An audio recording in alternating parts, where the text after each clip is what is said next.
This story is concerning wildlife. It's concerning a rhino. A rhino? Right? Yeah, okay. rhino. I used to live in Kenya when I was about 5 or 6 years old. Okay. And we were in this wildlife park in a grey Morris Minor. This rhino started chasing us. There's me and my sister in the back seat. Right. It was like something out of Jurassic Park. Yeah. We were turning around saying... Into a petting zoo. I got a bag of food to feed the animals. A giant goat then went for me, putting its front legs over my shoulders and proceeding to headbutt me over a fence into one of the pens, covering me in the food and making my nose bleed. I got out of the pen, then the goat and all his mates attacked me again, sending me running and screaming like a girl out of the zoo, with my girlfriend rolling with laughter on the floor. A tarantula climbed up the bottom of the bed on the sheet. Yeah. And it walked all the way up. It's eyeball to eyeball. Wow. And I thought to myself, what am I going to do when it climbs over my face? But then a miracle happened. It raised its 2 front legs and waved them around. And then it turned around and walked down the side of the sheet. Boris Johnson been attacked by an ostrich. The former PM was enjoying a safari trip with his family when the bird leaned into his car and went oi oi and pecked his hand. In footage shared online, he quickly jerked from the ostrich, don't dirty minds away from the ostrich, and shouted, "Oh, Christ, get hell," before driving off. And so I just set it out there. Have you been attacked by an animal? When I was about 7, says Trevor Jenkins, on holiday in Spain in the 70s, a monkey pulled my long hair. It was long because it was the 70s. I was in floods of tears. And as a family car drove out the car park, an elephant ripped off the car mirror. We got the message. Spanish animals aren't to be trusted. Jeremy, Brittany here from the United States. I was spurred by a rooster in my right foot a few years ago. Spurred? How do you get spurred by a rooster? One here from Dan in Hampshire. Morning, Mike. Is an Aussie that has been dive-bombed by our version of the magpie. Across the UK, on DAB+, on your smart speaker, on your smart TV, and on your side. This is Talk.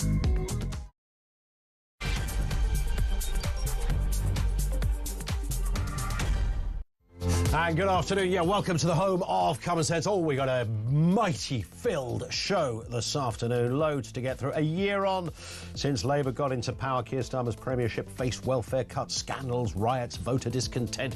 With Labour losing ground to Reform UK amid policy collapses, market instability over the last couple of days. Wow, it's been a right fabulous year for our Keir, has it not? How do you rate Labour's first year in office? That might sound like a fairly leading question, but there may be those at the back that will go, no, listen, they did all right. I want to hear that lone voice. Also this afternoon, Ed Miliband's plans to double England's onshore wind capacity by 2030 suggests easing restrictions and repowering turbines. This is despite the Conservatives' warnings on reliability risks. Stand by for a windmill in your own back garden anytime soon. And the BBC's head of music, Lorna Clark, has stepped back after a backlash over Glastonbury coverage featuring Bob Vylan's Death to the IDF chant.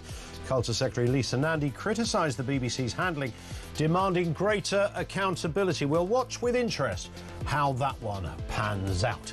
Everything you need to know, all the breaking news right here on Talk. 0344 499 1000. I almost just made up a whole language there. One Thaniel. Is some old kind of Roman cant for how they used to count the years and the numbers. Here's a question. Where were you when JFK was assassinated? Now, most of us, were not alive, but those who were, it was always seen as the kind of totemic example of a moment in history that was so shocking, no one could ever forget what they were doing and where they were on that specific date. In a similar way, July the 4th, 2024, where were you and what were you doing? And if you don't know what I'm talking about, here's how it unfolded. Labour has won the 2024 election. Not only have they won, they have absolutely smashed it out of the park. It is what they call a Labour landslide, maybe a super majority. Certainly, Keir Starmer, a very happy man this morning. Thank you, Kay Burley. It's not a there's no such thing as a supermajority. It's just a majority, OK? It's super-duper majority, maybe. A wacky-doo-dah supermajority. Who knows? I tell you what, though, it was darn big. He was home and dry. He romped home. The front pages, of course, were full of it. There it is. Winner by smiles, said the Sun front page in response to Keir Starmer's landslide. We can look at the technicalities of share of the vote and how Corbyn actually got more votes and blah, blah, blah. But to all intents and purposes, there it was. It wasn't just a win, it was a big win. The Prime Minister became the official 58th Prime Minister of the United Kingdom. I'm sure there are some pedants out there who might want to go back and count others that claimed the title. The 58th Prime Minister of this country. 1 year down the line, how do you think it's going? Let's have a reminder, though, of the man himself. Just hours after being given the big gig, his response to the election win. We did it! 4.5 years of work changing the party. This is what it is for. A changed Labour Party, ready to serve our country, ready to restore Britain to the service of working people. The sunlight of hope, pale at first, but getting stronger through the day, shining once again on a country with the opportunity, after 14 years, to get its future back. Yeah, how's it going, Keir? A year down the line, the sunlight of hope. What did he say? Dim to start with, but getting stronger as we go. Now, you will be aware, of course, that here at Talk we have put together an amazing documentary on the first year in office. It's actually called 1 Year of Chaos, and it's on tonight at 9 o'clock. You can listen to it, you can watch it on YouTube, it's all there, OK? So stand by for that, and this is myself and Julia and Kev and Mike, of course, Peter Cardwell, chewing the fat over how it's gone for the last year. I think I speak for everybody, including Labour supporters, when I say not really how they'd planned it. You see, here's what really happened, I think, on that day. We all knew that Labour, that the Conservatives were at the, not just the fag end of their government, not just the, much in the same way as in 1997, it was just kind of worn out. There's sometimes you can't even if you looked at elements of the economy and go, well, you know, oddly, it's not doing as bad as some people think, and compare it to other similar-sized economies, and actually we're still ranking quite well. Most people have a job. Yeah, sure, there's a whole bunch of issues, but, you know, we're ticking along. There is a sense after 14 years that you just want to change it. But what do you change it to? Now, Reform UK's star hadn't risen to quite those heady levels in July last year. I mean, it was certainly there. And, of course, they returned 5 MPs, which was just extraordinary. Nothing like that had happened before to a party that only started what seemed like half an hour ago. But nonetheless, the Tories were wiped out, of course. It was an absolute chaotic wipeout, and in came Labour. And I think, and there was even I couldn't work it out in my head. I was trying to work out how Keir Starmer is not Tony Blair. Forget what happened to Tony Blair with the Iraq War and all the rest. Before that, whether you liked him or didn't like him, there was a real sense that this was a clean sweep, a new sheet, as it were. We were moving into a new era. Britpop was playing loud. Things could get better, etc. And in comes Blair, a relatively young, grinning, enthusiastic, clearly very bright, erudite character. And things change. And there was a feeling in 1997, whether you voted for them or not, there was genuinely a feeling back then that we were on the cusp of a sort of political revolution, something new. We'd taken a move forward. We'd been in the doldrums. The Tories were old and tired and knackered and grey, sea-spitting image for details. And this was the young pretenders had pitched up. And they were ready for office, and they hit the ground running. All manner of things happened really quickly. Again, love them or hate them, there was a tangible feel of optimism that was out there. It didn't last forever, by the way, but it was certainly there. I think a lot of us, to bring it back to where we are now, thought maybe, you know, this Starmer character, I couldn't see it myself. He didn't have any of those qualities. He wasn't the man that could give a speech. He wasn't nearly as mesmeric and as exciting to watch and operate. There wasn't a real sense of some inner philosophy they were about to unleash onto the country that we could all experience. Go, wow, you know, look at this. Yeah, this is amazing. Look where they're going. I can see what their plan is. There was none of that. But I was willing to believe that maybe they were just keeping their powder dry, to coin that phrase. That's what they were doing. They were holding back so that, yeah, they could then, in office, bang, and away they would go. Who could have imagined that the rot would set in so quickly? Who would have imagined that the socialists would take winter fuel payments away from pensioners? Who could have imagined that the backbone of domestic industry, our farmers, would be so royally scuppered and kicked in the shins by a Labour Party? Who could have imagined that when it came to protecting young girls and victims of grooming gangs, that the one party that you might think would be very vocal in protecting a minority, particularly young children, young girls, would be the Labour Party? Nothing. Of course, all of these things, most of them at least, were U-turned. And the U-turns were spectacular. And this is what we've seen. And do you know what? It isn't just the U-turn thing that is the issue here. It is the sense of, a kind of sense of being utterly rudderless. There was no honeymoon period for Keir Starmer. It's been a horrendous year for Keir Starmer. His Chancellor, deeply upset publicly in the House of Commons yesterday. Big rows taking place in the inner sanctum of Labour HQ. And no real sense that there's, you know how you sort of need, you know, throw us a nugget, just a morsel, a scintilla, if you like, of optimism. So you can just see maybe on the horizon, oh look, it's coming, the good times are... I can't see that. I genuinely cannot see where that's coming from. In fact, it's almost, if you crunch some of the numbers and listen to many of the economists out there that predict the direction of travel, there are some fairly powerful arguments that things might be about to get a whole lot worse before they could even contemplate getting better. So how do you rate Labour's first year in office? It sounds like a very loaded question. I'm genuinely asking this, and I'm also going to genuinely, with no tongue-in-cheek, ask the question, what have they done right? What would you say? As much as it pains you that Keir Starmer has done, that you go, do you know what, I don't like the man, didn't vote for the fella, but I'll give him his due, blah, blah, blah. What would that be? Is there does it exist somewhere?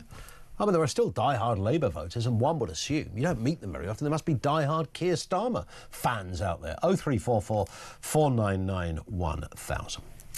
Let's get a word on this and the other big stories of the day. Callum Price is back with us, Director of Communications at the Institute of Economic Affairs. Callum, good afternoon to you. Good afternoon, how are you? No, I'm good as gold. Sorry to rant on a little bit there. Got slightly carried away, reliving the last 12 months. It was an unforgettable 12 months, but maybe for all the wrong reasons. And it's worth, just before we get your view on all of this, Callum, a little reminder, of course, a year ago today, general election, Keir Starmer, Labour returned to power after 14 years. Tonight, it goes live, an hour-long special, 1 year of chaos that we've put together here at Talk. Here's a little peek at what to expect this evening. Today, the British people have spoken and they've said goodbye, Rishi Sunak. Hello, Keir Starmer. When Labour won the landslide election, the loveless landslide, I was absolutely delirious. They're so happy you just couldn't believe it. We did it! I had the cold sweats. I sought some medical assistance. I just thought, it's going to happen. It has happened. Here we are. What's next? We will carry the responsibility of your trust as we rebuild our country. They were promising the world. And for 14 years, they sat in the wings, in the shadows. OK, so Labour's won the landslide. Who's going to be in the cabinet? I'm proud to serve as His Majesty's British Ambassador to the United States of America. I didn't think for 1 minute they'd have that idiot David Lammy as Foreign Secretary. We've got a business secretary who's never been in business. We've got Chancellor of the Exchequer that can't add up. It's got worse and worse and worse. I haven't even got to Angela Rayner, who's actually not as bad as everybody thought she might be, because everybody else is so awful. It's literally an unmitigated disaster, hilariously so. 1 Year of Chaos premieres 9 p.m. Eastern Time. There it is, Callum. There's a lot to tuck into. Let me start by, in fairness, asking the question I mentioned just before you came on. Is there something in that last year that you would shake Mr Starmer's hand and say, well done?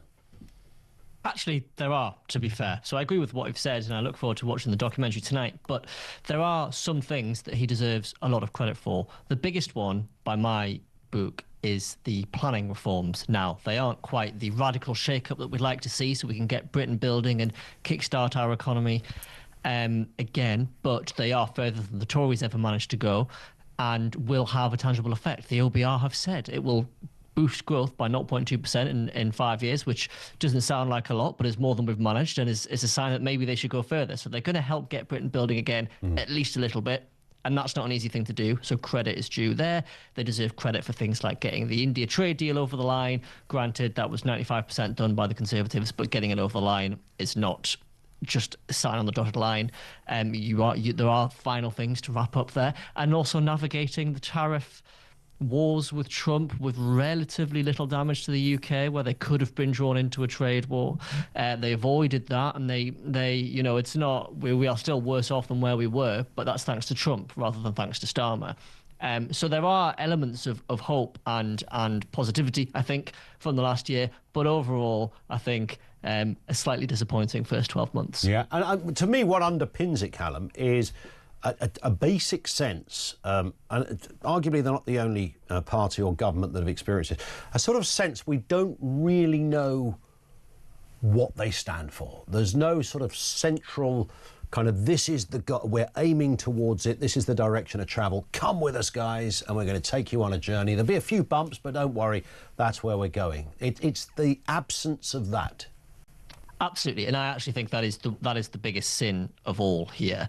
The Conservatives' attack line for them in the general election last year, which was a losing battle for the Conservatives, but they had their attack line, and it was, they've got no plan, and that has stood the test of time. That is clearly has come to pass. Labour's pledge was they're going to come in and change. This is time for change in the UK, but their biggest fault has been the complete lack of change. They've made mistakes. As I've said, they've made some positive things, but overall, it's really been more of the same. And that more of the same is no economic growth, is a serious immigration problem, is crime feels like it's on the rise. All these problems still remain. It's a generally dysfunctional state. All these are still serious problems. They had no plan going in. They genuinely thought that not being the Conservatives would sort of be enough. They made a big thing about the adults being back in the room when they got elected, and okay, they're back in the room, but what have they done? Well, they've basically just asked the civil servants, right, what do we do now? And the civil servants have gone, well, what about winter fuel? So the lack of plan is, I think, is given they had 14 years in total, but if you sort of give them maybe a bit more charitable and say, well, Starmer, how long did Starmer had? Well, he had 3 or 4 years at least to really build a sort of an agenda for change. They didn't. They had this, they called it the Ming-Val strategy during the general election. Let's just not slip up because we've got this majority that we just need to walk across the line. So don't commit anything, don't say anything, don't give away too many details, because basically people will vote for us by virtue of not being the Tories. Yeah. The thing is, they bought their own Kool-Aid on that. They thought not being the Tories was enough to therefore go and change the country. Clearly it isn't. Yeah, and it really was that, because that was how it started. You know, we're not the Tories. You go, OK, that's fine, we get that, you're not the Tories. Good opening line here. And, right, that's where the kind of, exactly. We don't quite know the answer to the next bit, and that's where we're still at. Stay with us, Callum. Loads more stories still to come, including those that have legged it from the Labour Party. Their own MPs running for the hills, it seems. And the Home Office does not know how many foreign workers stay in Britain to work illegally when their visas expire. How can you not know that? Isn't that a simple kind of computer kind of algorithm? We'll just throw that up. Pierre Smithers is meant to leave on the 5th of August. Oh, look, he hasn't left. It hasn't come up. He must still be here, you might think. Details coming next. And the lines are open. How do you rate Labour's first year in office? And are you giving Keir Starmer any house points? 0344 499 1000.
1 year on. And it's already falling apart. We did it!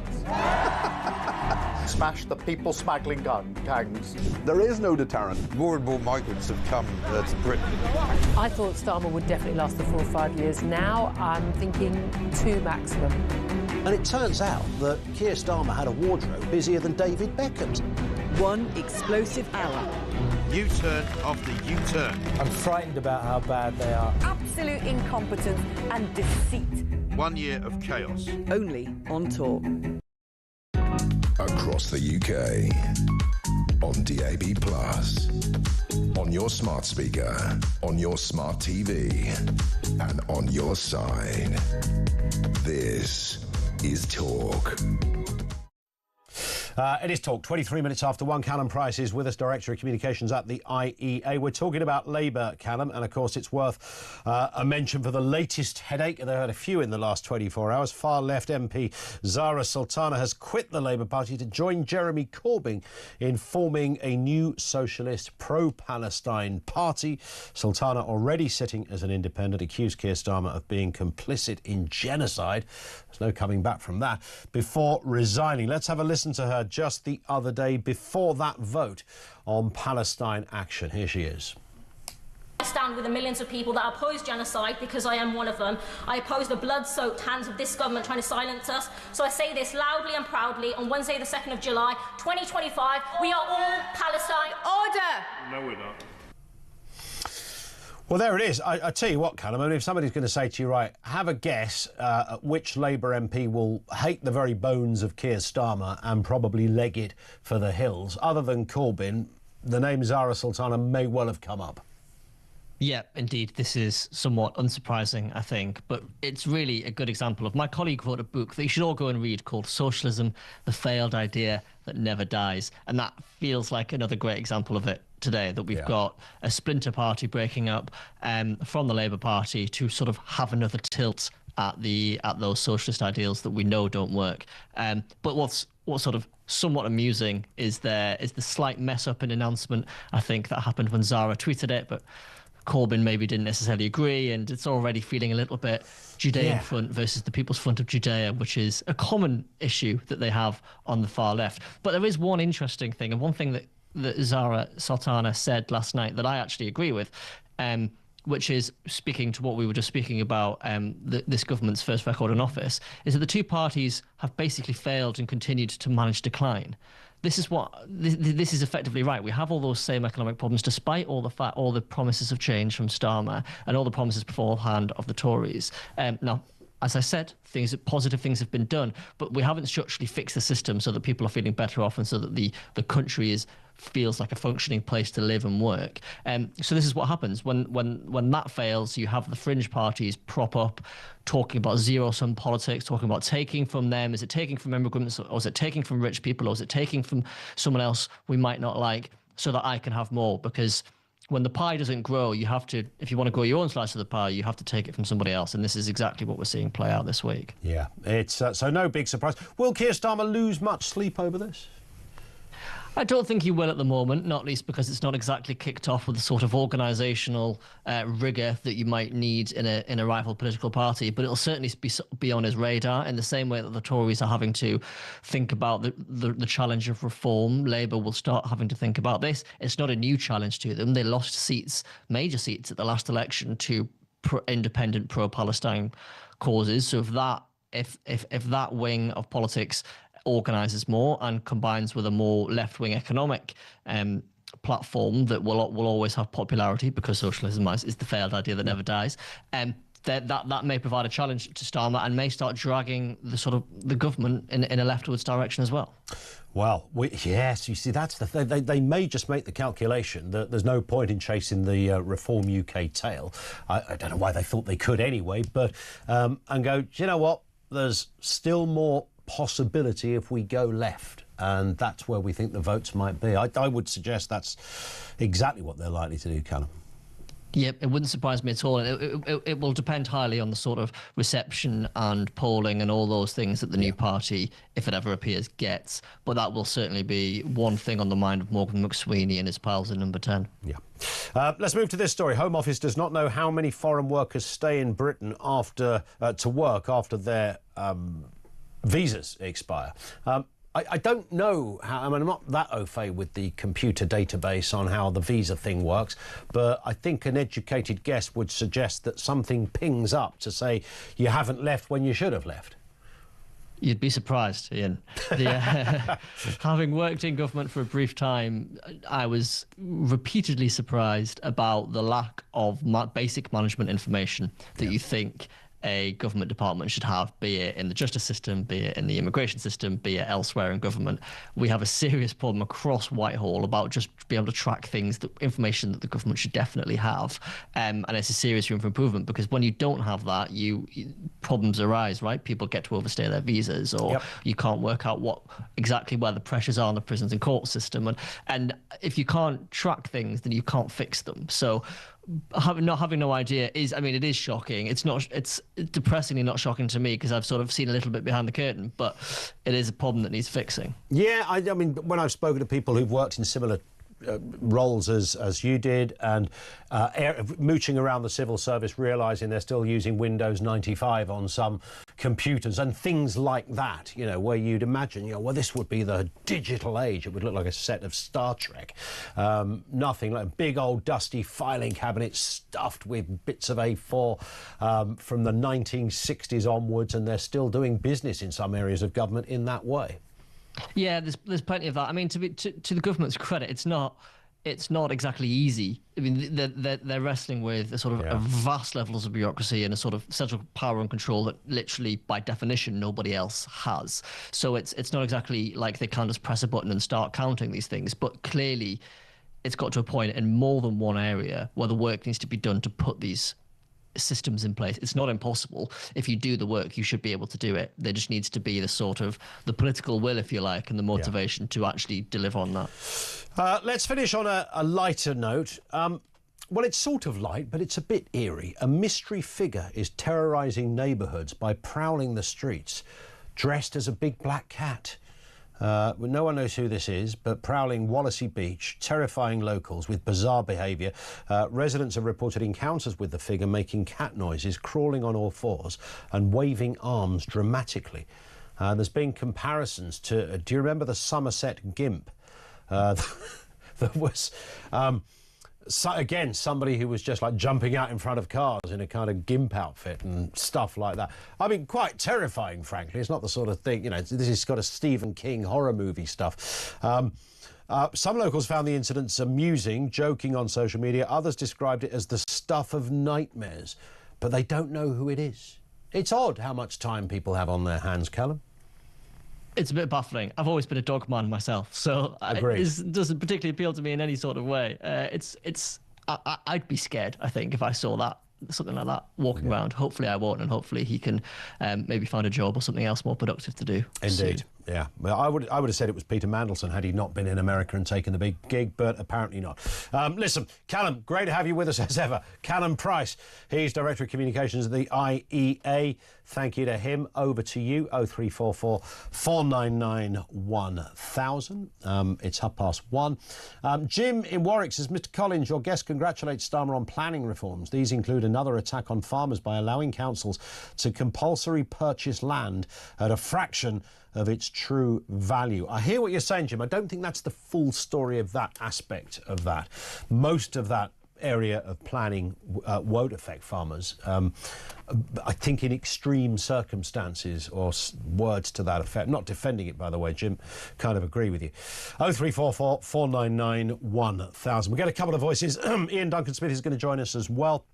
On an overview of the last 12 months, Keir Starmer should be right now munching the vol-au-vents and popping the Prosecco.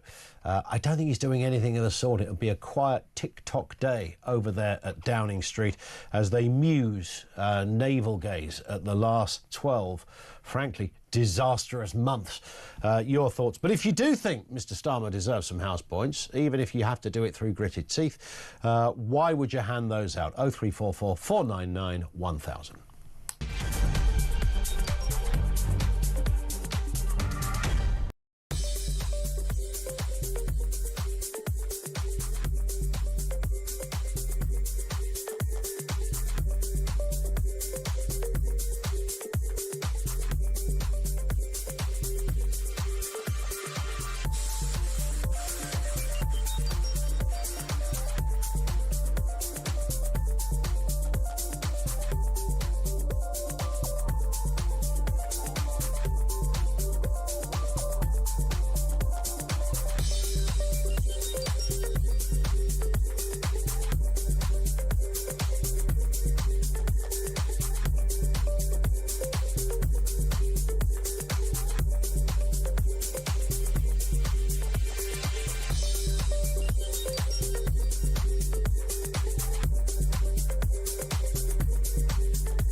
Across the UK, on DAB+, on your smart speaker, on your smart TV, and on your side. This is Talk. As a voice note as well on that number, 0344 499 1000. How are you rating Labour's first year in office? Come at this in whatever direction you fancy. It's been 12 months since Keir Starmer walked through the doors at number 10, and Britain has definitely paying a price. Farmers hammered by red tape, green levies, immigration totally out of control, record small boat arrivals, pensioners left in the cold after Labour scrapped promised winter fuel payments. Labour's promises of stability and security now ring hollow, and for many this isn't the grown-up government we were sold. It's some are calling it, and I quote, a London-centric elite lurching left, failing working Brits and calling it progress. Let's have a listen, however, to the man himself, that historic moment of Sir Keir's victory speech. We did it! 4.5 years of work changing the party. This is what it is for. A changed Labour Party, ready to serve our country, ready to restore Britain to the service of working people. The sunlight of hope, pale at first, but getting stronger through the day, shining once again on a country with the opportunity after 14 years to get its future back. To get its future back. In a moment, Ian Duncan-Smith, former Conservative Party leader, and of course still a Conservative MP. We'll also chat to James Matthewson, former Labour spokesman as well. But first, Dan Bloom is UK political editor over there at Politico. Dan, good afternoon to you. I mean, let's start with the scores on the doors. Out of 10, how is the Prime Minister doing 1 year on? Oh, Lord, I'm not really one for scores out of 10, but my colleague Noah Keat, fortunately, is. He's done a piece for Politico which rated not the whole year, but each month out of 10. And it's quite interesting when you look at that, because he really has had these ups and downs. You know, he's had the budget that you talked about, which had these massive tax rises on business. He had staffing rows, Freebiegate, all the rest of it. Then Donald Trump came along and basically kind of upturned everything. You know, every morning there's a new piece of news from Donald Trump that kind of leaves the government swimming in the wake. There was a time when Keir Starmer put himself forward on foreign affairs and was saying, you know, I'm going to sort of lead on, well, Ukraine and on sort of trying to get the US to engage on Trump and tariffs and that kind of thing. and was not doing terribly on it compared to other countries, and arguably, you know, that's still going okay. He seems to actually enjoy doing foreign affairs and being on the world stage. He's done a lot of travelling.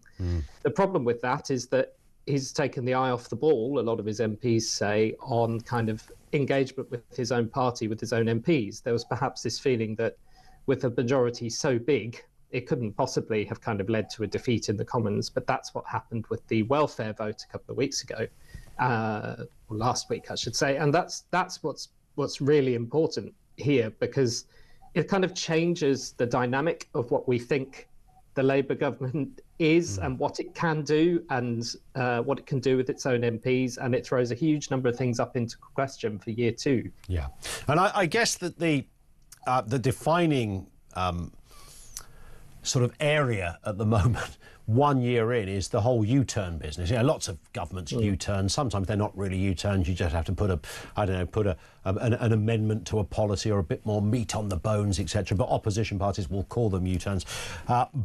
But these guys have had a trio of absolute whoppers. I mean, these sit in numbers 1, 2 and 3 in the big Acme book, the Encyclopedia of U-turns. I mean, they don't get any more demonstrable than this. Winter fuel payments, my goodness. You know, we had, of course, that issue around grooming gangs. I mean, the list goes on.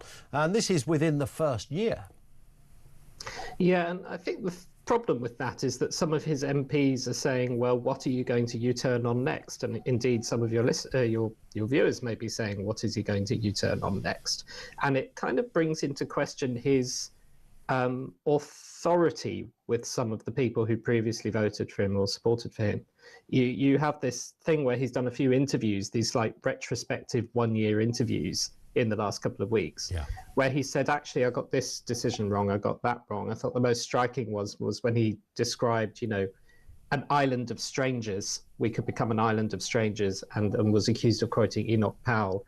And he said, actually, you know, I was very distracted by kind of personal events, foreign affairs, and I kind of hadn't thought of the words I was reading properly. And that is how Downing Street works. Like, prime ministers have words written for them by speechwriters, but also I'm not sure you're supposed to tell the public that. Well, indeed, and also, I mean, he would have seen it before. It's not like the first time he read it out was the first time he'd seen it. I mean, it was extraordinary that he then, as you rightly say, even giving him the benefit of the doubt, you still wouldn't say it out loud. Oh, I didn't really. That big speech I gave, I meant none of it, which is bizarre.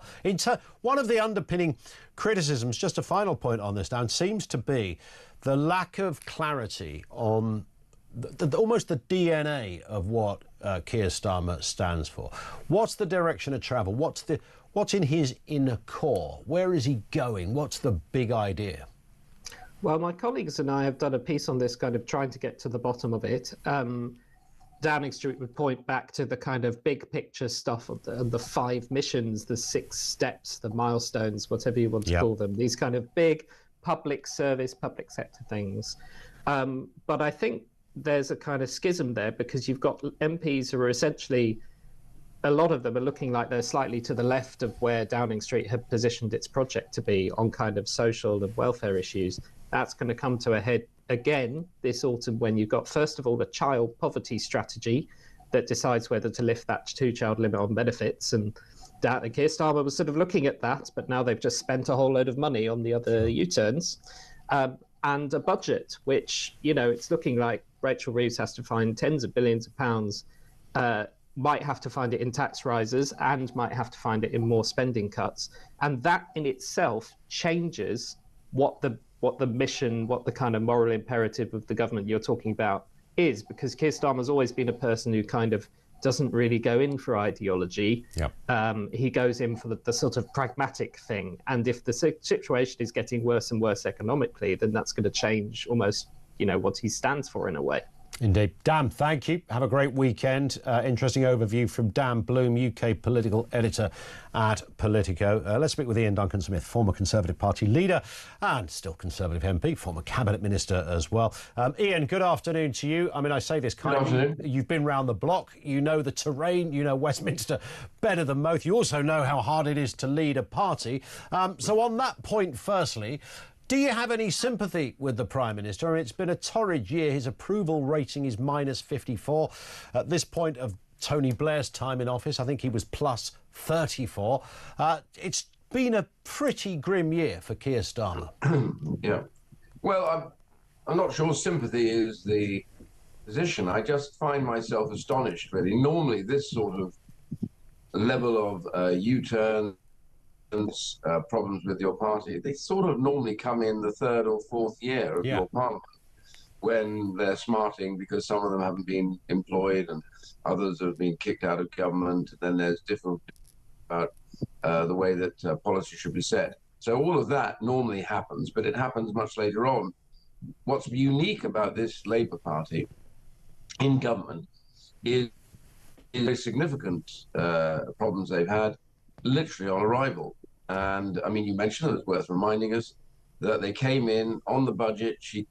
Prior to the budget, which is really interesting, the Chancellor then said that they would get rid of winter fuel. They were basically means tested. Now, that essentially ended up with a disaster for them, because for the first time, literally within months of arrival, before she even got to the budget, Labour MPs were under the cosh in their constituencies by not just pensioners who were getting winter fuel, but their children and their grandchildren were all angry with them.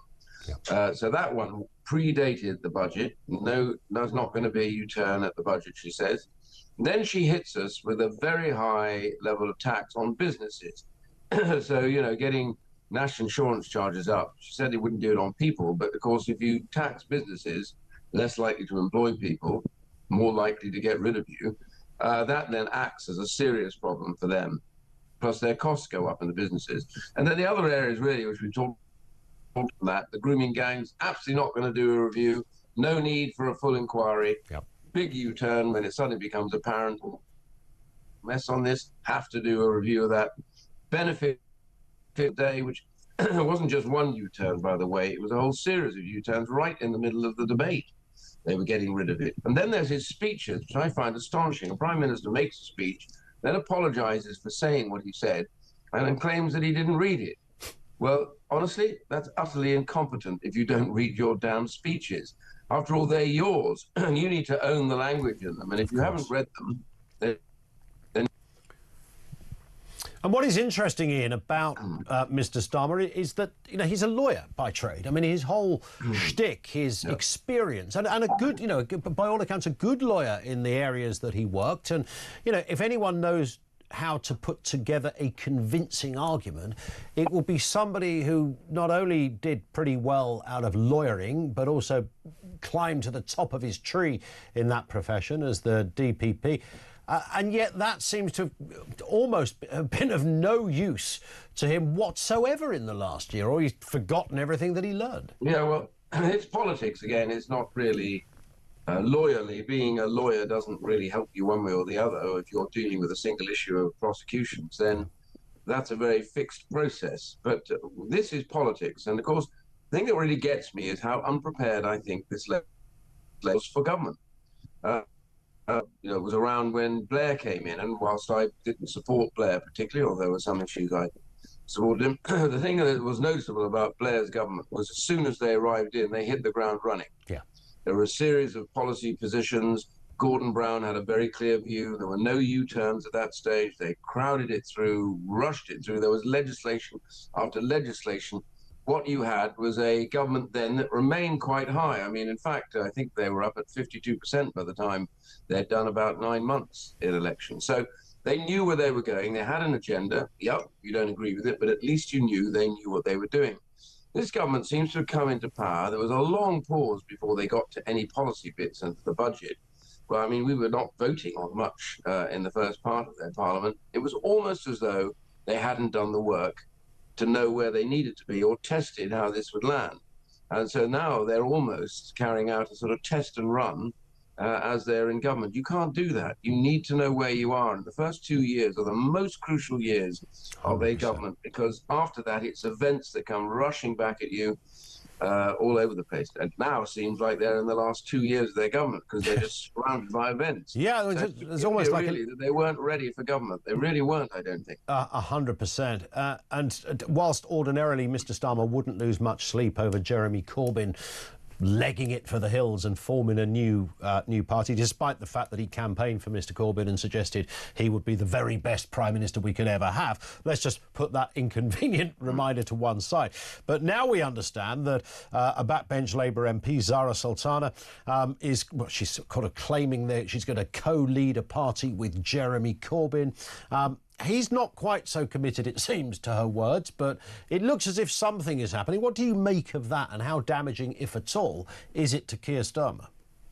Well, I think, you remember, they got elected on 33% in the polls, which is about the lowest percentage in vote terms in a first-past-the-post system. Blair got in on about 44% and then went up, and they've gone down. Now, they got elected because the split vote on the right meant lots of people got elected into constituencies on the Labour Party who they weren't probably expecting to get elected.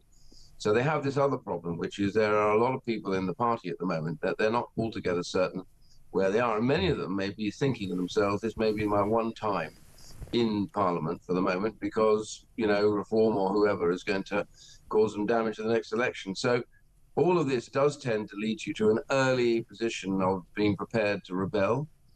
Which is, again, unusual for a government. And I think the issue here with people peeling off onto the hard left, there are a lot of Labour MPs who you call on the hard left. There's a lot of them who are moderates. Yeah. And it's an uncomfortable alliance that he's got, you know, and having that alliance, you need to keep them moving. Indeed. And therefore, the whole idea that you have policy coming in, there are beginning to be policy positions, there are beginning to be reforms. There's some quite good stuff about what they want to do with the NHS and to localise it, and you know, that sort of stuff is good. But this sort of stuff should have been running literally almost on day one.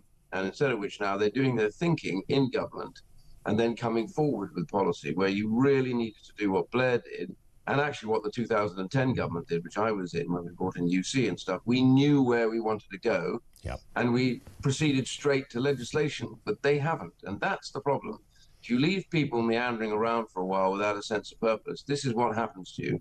They start to figure out their own position on these things, and that's where you've got with Labour at the moment. And it's you know, almost never bright morning again for Keir Starmer because they're quite untrusting in it. And a real sense that this is kind of the shape of more of this to come, perhaps. Listen, Ian, great to have you on, but it's always good to get your view.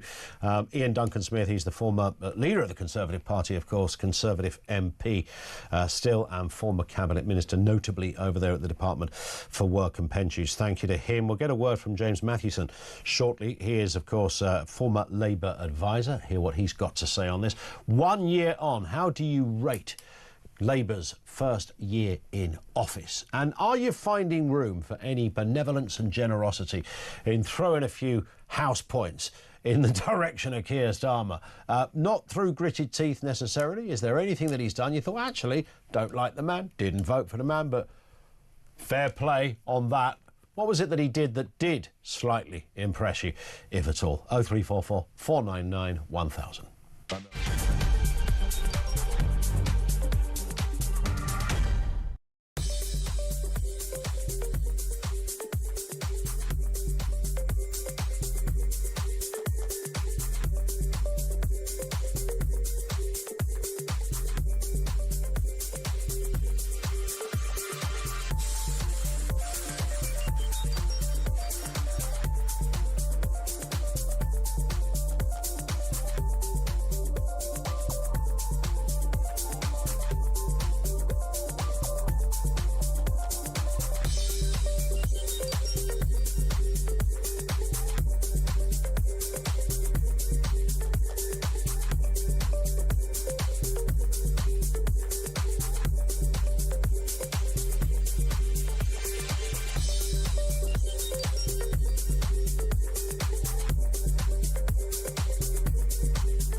1 year on.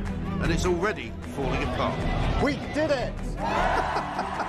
Smash the people smuggling gangs. There is no deterrent. More and more migrants have come to Britain. I thought Starmer would definitely last the 4 or 5 years. Now I'm thinking 2 maximum. And it turns out that Keir Starmer had a wardrobe busier than David Beckham's. One explosive hour. U-turn after U-turn. I'm frightened about how bad they are. Absolute incompetence and deceit. 1 year of chaos. Only on Talk. Across the UK, on DAB+, on your smart speaker, on your smart TV, and on your side. This is Talk.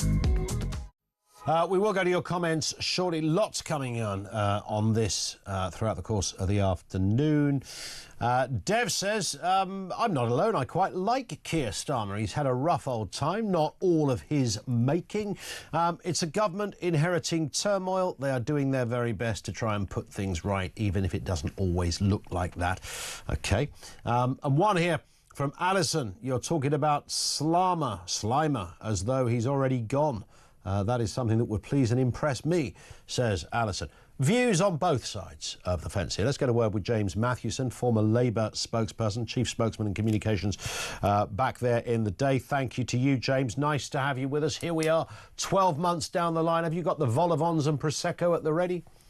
I haven't, Ian. You'll be surprised to know I'm just as frustrated as many of your viewers are about many of the decisions that have been taken, which of course myself and other commentators have criticised as they've happened. So it's not a day of celebration for anyone, I don't think, even in Keir Starmer's team. Yeah, they've made it, they've survived this far, but I mean, they're always going to, let's be honest. Some of the achievements I'm happy with, some of the workers' rights stuff, some of the things that look in the right direction, but even things like that aren't through. They're not, out of the woods just yet. So, and of course, there are growing challenges all over the place politically. So I don't think the next 12 months will be any easier.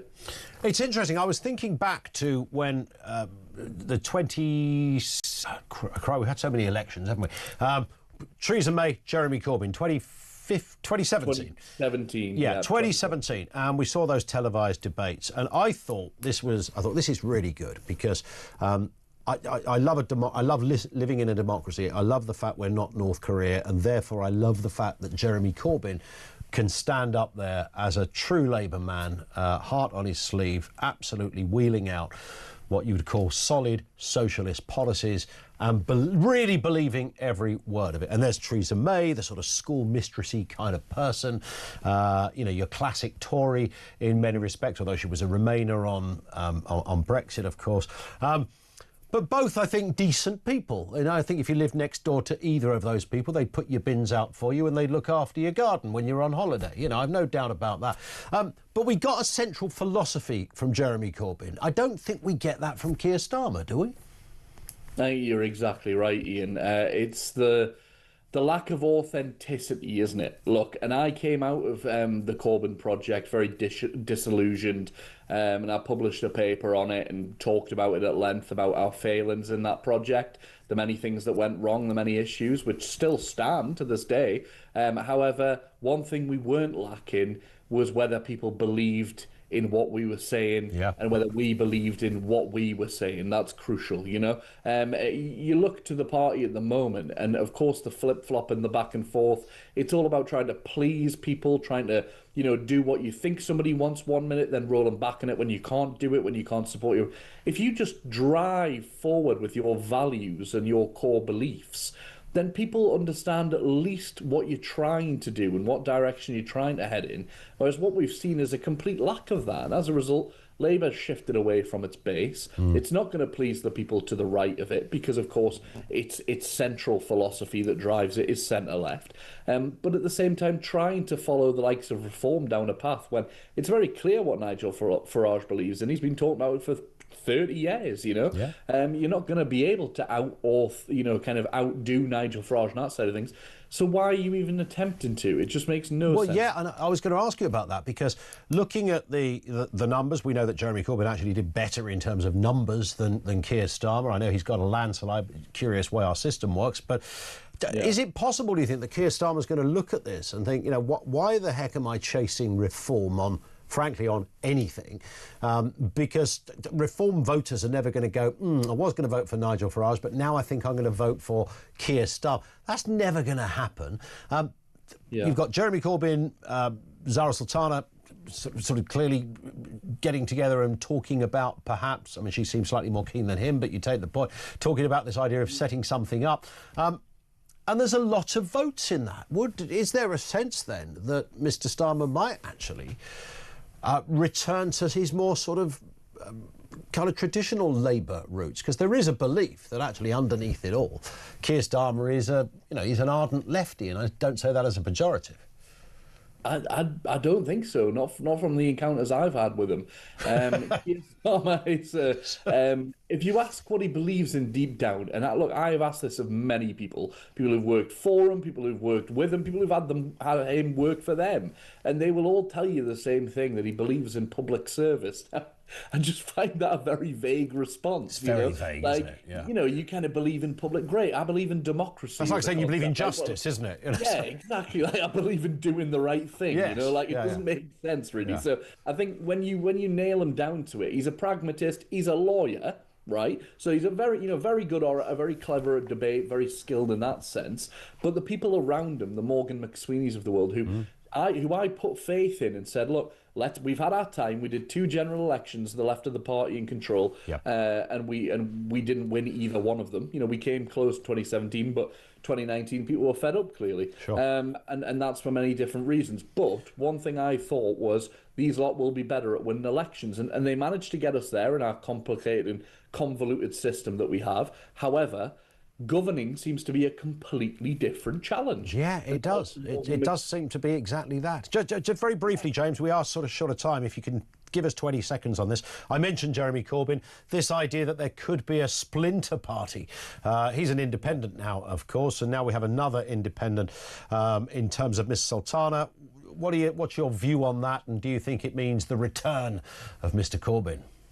Well, the problem is here, and I've had many conversations this morning, rang many people who were part of the original Corbyn project, and many of them kind of staying quite quiet, so tells you they're probably involved, and others who are less so. I do think the problem is if we just pick up the Corbyn project of previous and try and run with it, the same people, the same ideas, the same narrative, then it's not going to work. We need to take the things that people did like, and with the energy and enthusiasm of someone like Zara Sultana, they could do well. We will watch with interest. James, always good to have you on. Thank you, James Mathewson, former Chief Labour Advisor. Thank you to him. Back to you after the...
across the UK.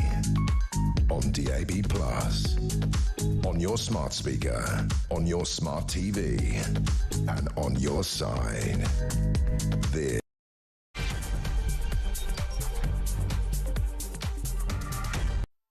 It is Talk. Good afternoon. Yeah, welcome back. The home of common sense. Man alive, we are busy at this end. Robert Taylor's with us in a couple of moments. A year on since Labour got into power and Keir Starmer's premiership has faced welfare cuts, scandals, riots, voter discontent and Labour losing ground to Reform UK amid policy collapses, market instability. It's been probably the worst start to anyone in office. But he got there. He's got a landslide. He's 1 year down the line. How do you rate their first year in office?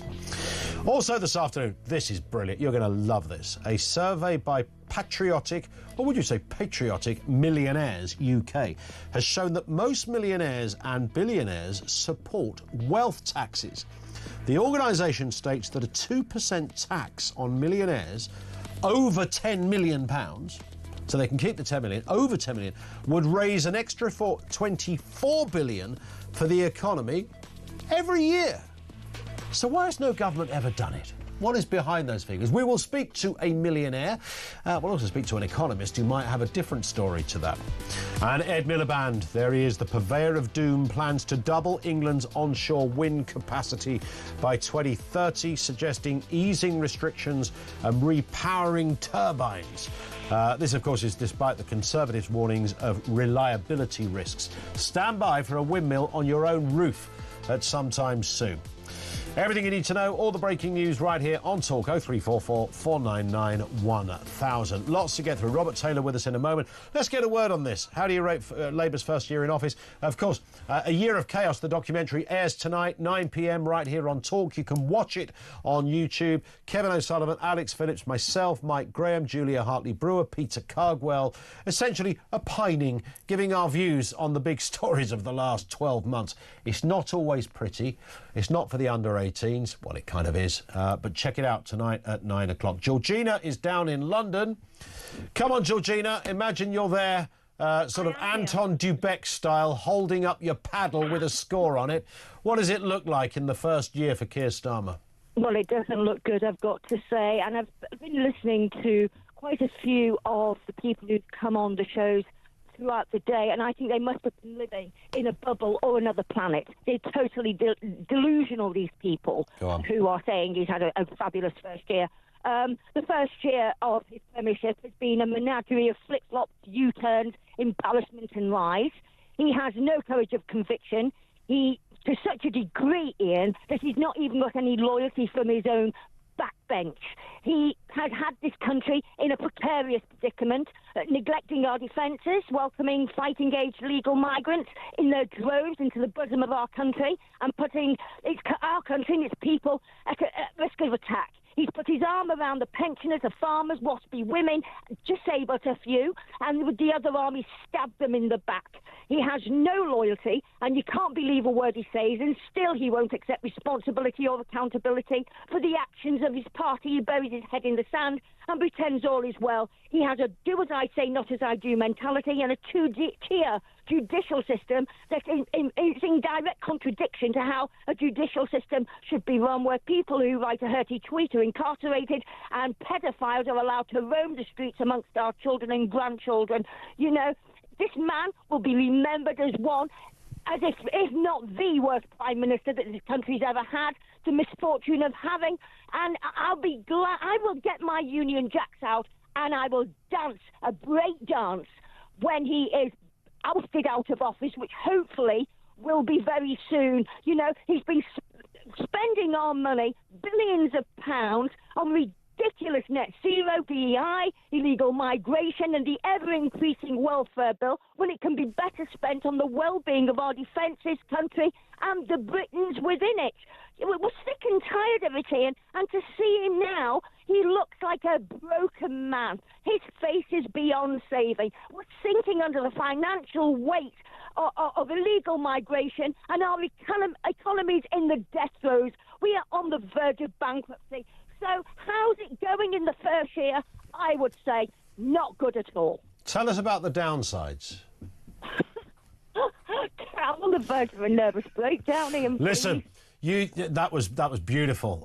That was a beautiful, erudite, passionate example of what so many people in this country are feeling. Georgina, thank you. Georgina down in London. How do you rate Labour's first year in office? And there it was. Sally says, Labour's first year, to quote Nana, what a load of old shizzle. I'm so angry about what our country has become, and it's going to get worse, and that is the fear on this. Robert Taylor is with us, the journalist and a broadcaster, regularly joins us around about this time on a Friday afternoon. To you, Robert. You've got a lot to follow from Georgina there, goodness me. Yeah, you don't need me when you got Georgina. I can't possibly follow that. I mean, that was fantastic. I agreed with a lot of it, by the way. I mean, the way I put it in is that the Labour Party before the last election overpromised by a country mile and have under-delivered by even more. They gave the impression to the electorate, and some people bought it, a lot of people, millions of people bought it, that if you just get rid of the evil Tories and you get in a party that cares about people like the Labour Party, then we'll smash the gangs, then we'll grow the economy, then we'll get the NHS working, then we'll improve living standards. None of it has happened, and Labour's vote has collapsed because people realised they were sold a pup. Yeah. And it was, of course, it was looking so good on that night back in July the 4th. We didn't know what was going to happen. We were all pretty sure that Labour were going to the Conservatives would lose. They'd be wiped out. I think it took a lot of people by surprise just how convincing that wipeout was. I mean, it was unequivocal stuff. There was talk, if you remember, Robert, at the time, how will Reform do? Some saying they might get one MP, Nigel Farage. Some say they might get 30 MPs. They came back with 5 in the end. But I don't think anybody expected quite the landslide. I mean, you remember what The Sun reported the very next day. There it was, right on their front page for everyone to see. That convincing result. There was no doubt about it. They'd done it. Winner by smiles, they say. And a big picture of Keir Starmer and his wife grinning at this massive landslide. At that point, everyone thought, well, blimey, well, give this guy a go then. Maybe we're going to get a sort of Blairite kind of injection of full booster rockets added to our economy and our country, and life's going to be good. Never happened. Didn't even start to happen.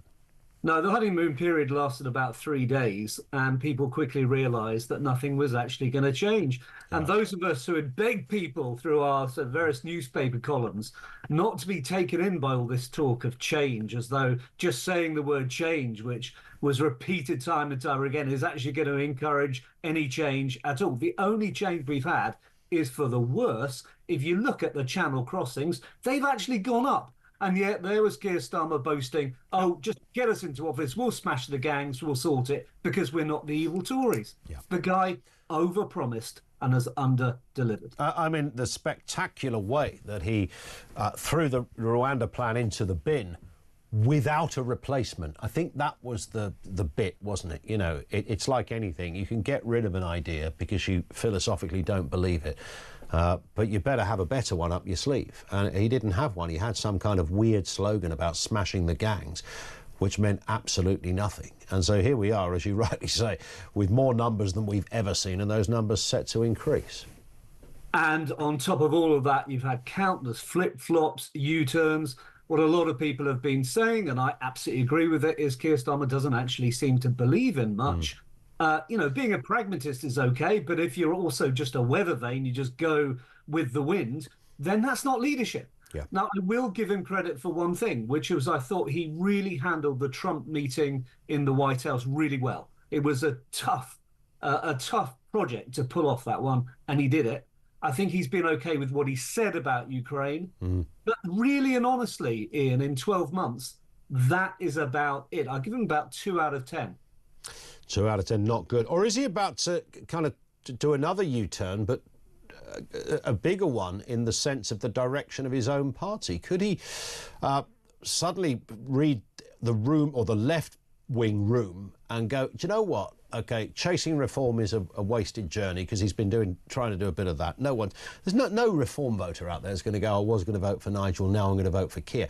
That's never going to happen. They must know that. You've got Jeremy Corbyn and Zara Sultana, that is a real name for those who are unsure, starting a new party, apparently, of the left.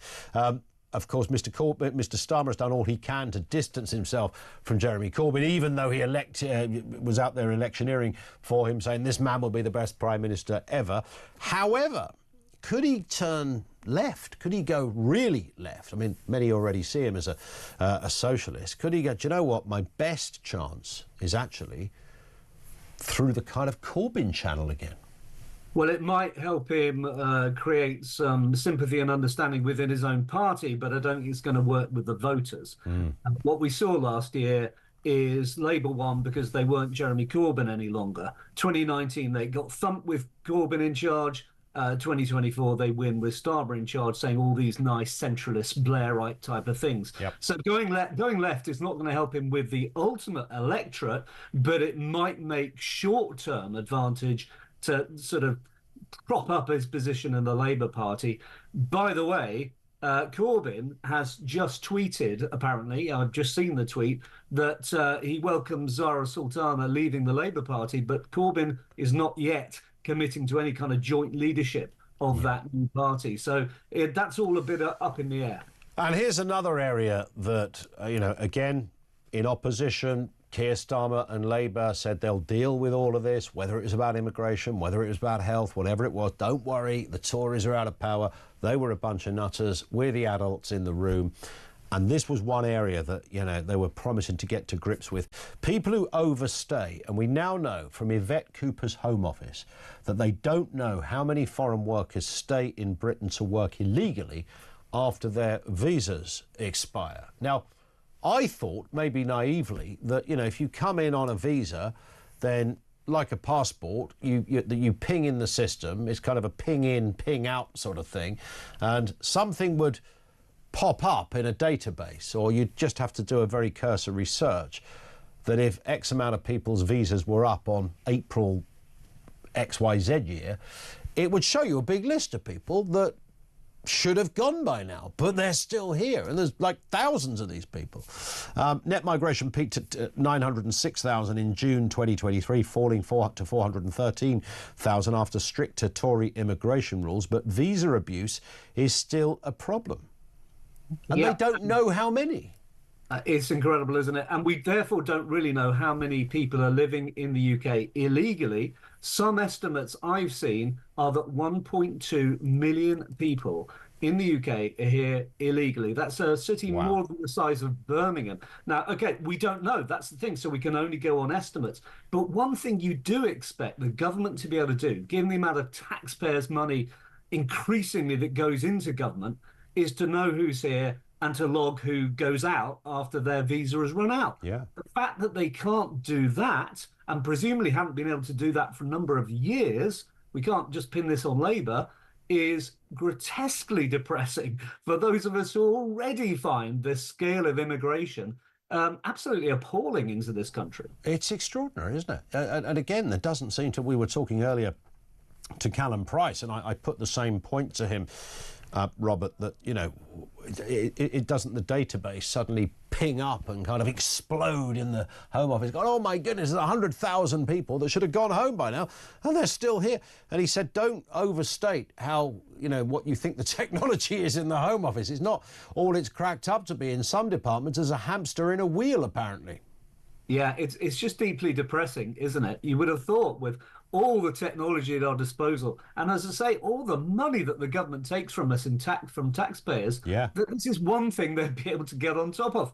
They haven't, apparently, or not enough. We simply don't know when people overstay their visa. And we don't know how many people are here illegally. It could be over 1 million. Which is extraordinary. Robert, as ever, thank you for your time. Have a great weekend. He's Robert Taylor, the journalist and broadcaster. This comes from Neil, who says, my problem with Starmer is this: no matter how much I believe him, there was always the very unsavoury characters in the Labour Party who knew were hiding behind him, ready to take power. Just look at the number of Labour MPs who've given up on their constituents and now represent Palestine East instead of the UK city East. It's a good point, and there is definitely that feeling. Michelle says Starmer has been massively successful in one thing, and that's to unite the left and the right with a common ground, and that's wanting him gone. And one here from Simon who says, what can Starmer do to impress me? If he had even a hint of patriotism, he'd see his own failings as Prime Minister and resign for the good of the country. And this one comes in from Paul, who's we had Ian Duncan Smith on. He says, Paul's in Rochester, says, could you get Ian Duncan Smith to say, I can't guarantee that. He could be the voice of doom. If you don't know what that sentence means, the voice of doom is the mystery voice, which we do in about half an hour's time. It's day 14, I think, of the voice of doom. You're looking for a voice, and the words the person says is, I can't guarantee that. Many people have said it's Ian Duncan Smith. It is not Ian Duncan Smith. There you go, Paul in Rochester. I should have asked him, though. Then we could have proven it once and for all. 0344 499 1000. We're back on the phone. Some great comment coming in from the UK. We'll speak to you in a couple of moments right here on Talk.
Unfortunately, the kind of hardcore communist cranks, of which Zara Sultana is one, and the Magic Grandpa, Jeremy Corbyn himself, is another. They're one bit of the problem, but all the other rebels, who stopped this welfare bill from going ahead, they're not all hardcore like that. They just haven't got a Scooby about how the rest of the country works or how the economy works, and they just wanted to be seen as, quote, being nice people. So I think the rot runs a lot deeper through the Labour Party than just these hardcore nutters.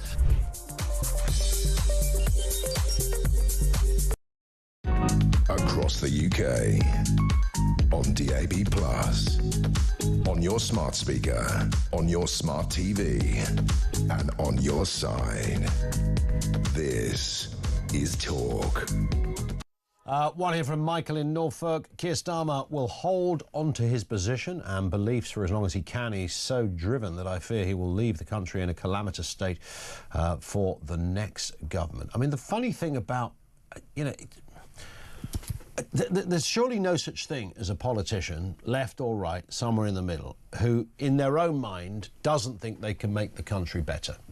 They all clearly think that things could improve, whether it's in health or immigration, whatever it happens to be. Now, they've got different ways of going about it. So Jeremy Corbyn's views on Israel will be very different to Kemi Badenoch's views, etc.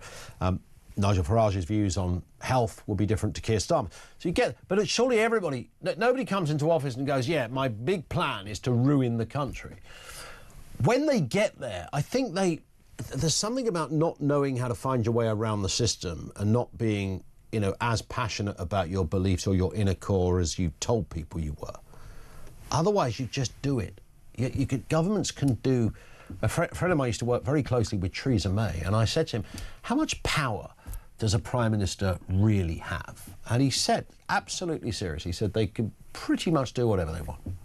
So obviously you've got a parliamentary system you've got to go through.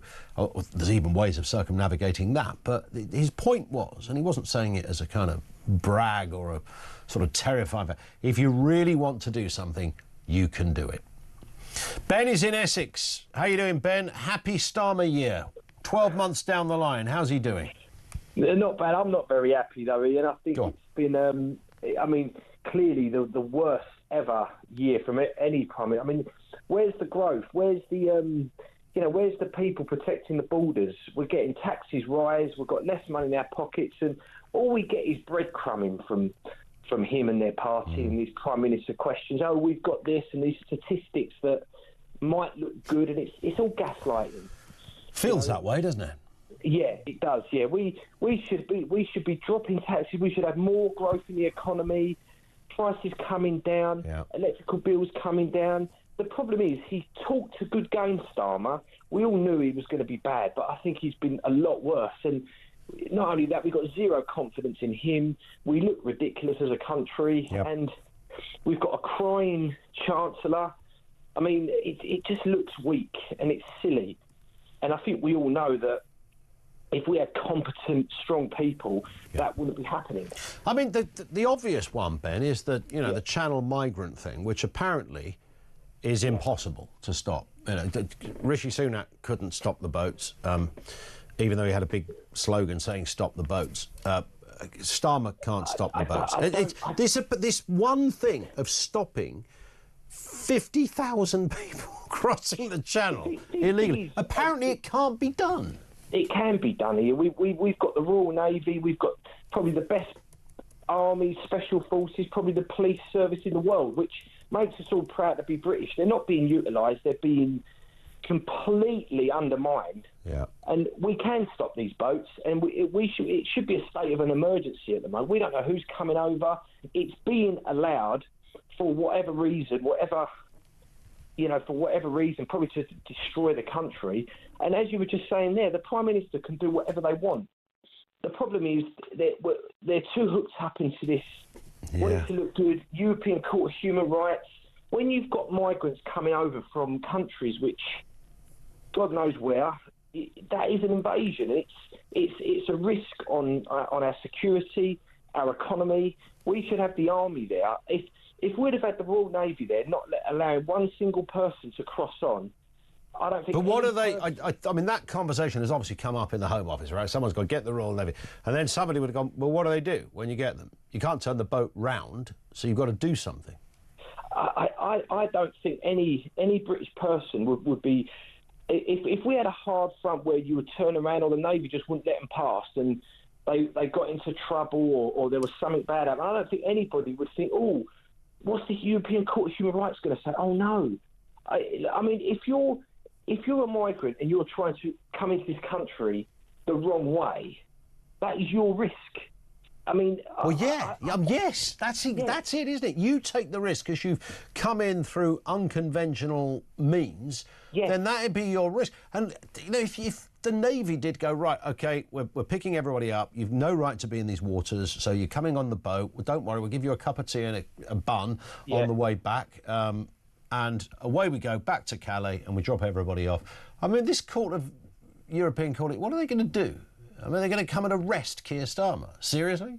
I mean, I think he'd have full support of the public if he said, right, state of emergency. From now on, the Royal Navy are going to go out there and do what they've got to do 100%. and not allow anybody. I don't think anybody would be sitting there going, oh, what about... I think we'd be proud, actually, that we've got a strong nation that's being secure and we back our Prime Minister. 100%. And I think at the moment, the fact that we've got all this coming on and we're seeing these boats come from the border force, it's completely undermining us all. I mean, all you've got to do is say, don't come in here. I mean, what would you have security for on a nightclub or a bait? You say you're not coming in, mate. That's all we need to do. Be strong. All you need to do. You don't even need to be mean about it. You just need to be strict about it. Just go. Sorry, look, we're not going to beat you up. None of that. Don't blame you for trying. By the way, look where you've legged it from. We get all of that, but sorry, this is not the way to do it. And but very politely, away we go. What's going to happen is that will happen, and then there'll be a boat turned round, and then someone will drown, and it will be. The press will go, oh, look how bad it is, and then the European Court, it's then we're undermining our democracy. Yeah. We should have we've got enough resources in this country, pay enough taxes to have, we've got the ability to have not a single person come to our shores. And I get that if it's an asylum claim, but surely we can set it up enough to not allow these people to just walk on our shores. Yeah.